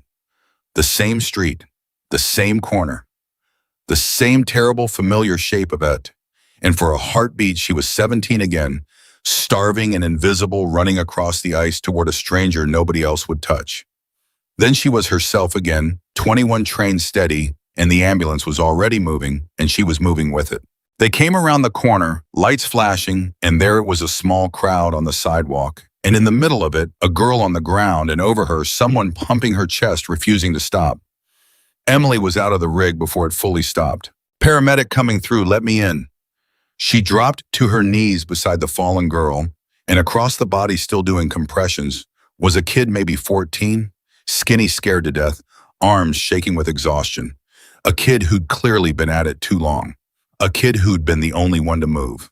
"You're doing great," Emily told him, taking over the compressions in one smooth motion, her hands finding the spot without thinking. "You hear me? You did great. You kept her going. I've got her now. What's your name?" Danny," the kid stammered. Is she gonna?" "You kept her alive, Danny," Emily said, working steady calm. "You were the only one who moved, weren't you? Everybody else just watched." The kid nodded, tears streaking his face. "Nobody else would." "I know," Emily said. "I know exactly how that feels." And under her hands, the girl's heart, which the boy had kept beating with everything he had kicked and caught, and started again on its own. "She's back," Emily breathed. "She's back. Danny, look. You did that. You hear me. You didn't wait. You didn't film. You didn't look away. You stopped. You're the reason she's alive." The kid broke down, completely sobbing with relief, and as the other medics loaded the girl and Emily helped lift the stretcher, she caught the boy by the shoulder and made him look at her. "Listen to me," she said. "I need you to remember tonight for the rest of your life, not because it was scary, because of what you did. You were the only person in this whole crowd who was real. You understand that means something. That means something huge. Don't you ever let anybody tell you different." Danny stared at her. "How do you sound like you?" "4 years ago," Emily said quietly, "I was standing right about where you're standing, right on this street, and I saved a girl nobody else would touch, and it changed my whole life." She squeezed his shoulder. "Someday I'll tell you the whole thing. For now, just know this. You did the bravest thing a person can do, and I'm proud of you. A total stranger, and I'm proud of you." And she climbed into the back of the ambulance beside the girl she'd helped bring back, and the doors closed, and they were gone into the night. She never told Danny her whole story. She didn't need to. But she thought about him for years, and she hoped wherever he ended up, he remembered that a paramedic once knelt beside him on the worst night of his life and told him he mattered. Because Emily knew better than anyone alive what one of those moments could do. Ryan Walker walked her down the aisle when she got married at 26 to a firefighter named Marcus, who understood the calling in her because he shared it. He wasn't her father by blood. They both knew it. It didn't matter even a little. When she'd asked him, sitting at the same kitchen table where he'd told her she was home, her voice shaking. "Ryan, will you? I don't have anybody else to. Will you walk me down?" He hadn't even let her finish. He just stood up and pulled her into his arms and said, "I've been waiting 9 years for you to ask me that, kid." And they'd both cried like fools. Sam was her maid of honor, of course. They were sisters by then, and every way that counted had been for years, ever since a homeless girl brought a dying one back on a frozen sidewalk. Carol did the flowers. Stone gave a toast that started as a joke and ended with the whole room in tears. And the back rows of the church were full of leather, gray-bearded, now some of them a little slower than they'd been the night they filled a whole street with thunder, but every one of them there. every one of them family. And when the pastor asked who gave this woman to be married, Ryan Walker's voice rang out strong and sure and thick with everything he'd carried for 9 years. Her mother and I do.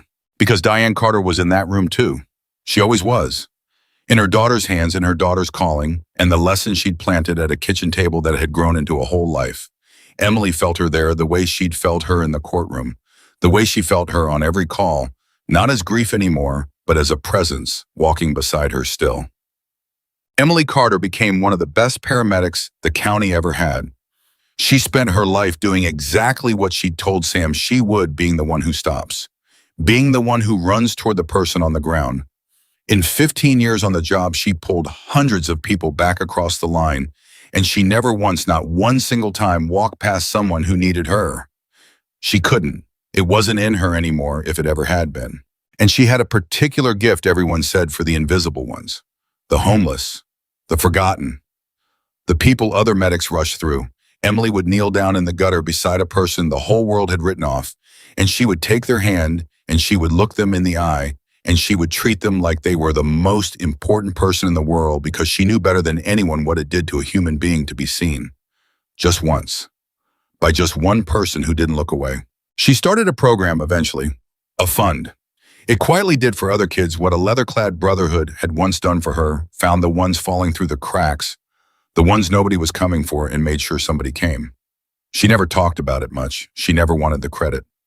She'd learned a long time ago from her mother that the help that counts most is the help you give when nobody's watching.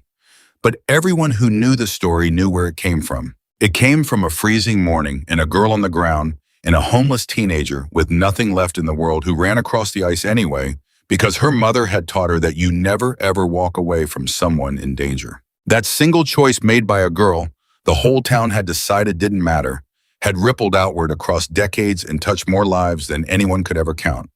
It saved Samantha. It gave Emily a family. It put a thief in prison. It protected children she'd never meet. It made a paramedic who saved hundreds, who started a fund that saved hundreds more, who knelt in 1,000 gutters and made 1,000 forgotten people feel, however briefly, that they mattered. All of it from one girl choosing to stop. Emily understood that at the end. She'd had a long time to think about it, a long, good life full of the people who'd chosen to stay. And if you'd asked her near the end of it what she'd learned from the streets, from the ground, from the brotherhood, from a mother gone too soon, she'd have told you it was the simplest thing in the world. Heroes don't always look the way you expect. Sometimes a hero is a homeless girl in worn-out shoes. Sometimes a hero is a scared boy who won't stop pressing. Sometimes a hero is 200 bikers who fill a street with thunder for a child they've never met. And sometimes changing the entire world begins with just one person. One tired, hungry, forgotten person that everybody else walked past, deciding to stop, kneel down, and refuse to look away. Emily Carter was that person once on the coldest morning of her life. And she spent every day that followed proving that the world had been wrong about her all along. She was never nobody. She was the one who stopped.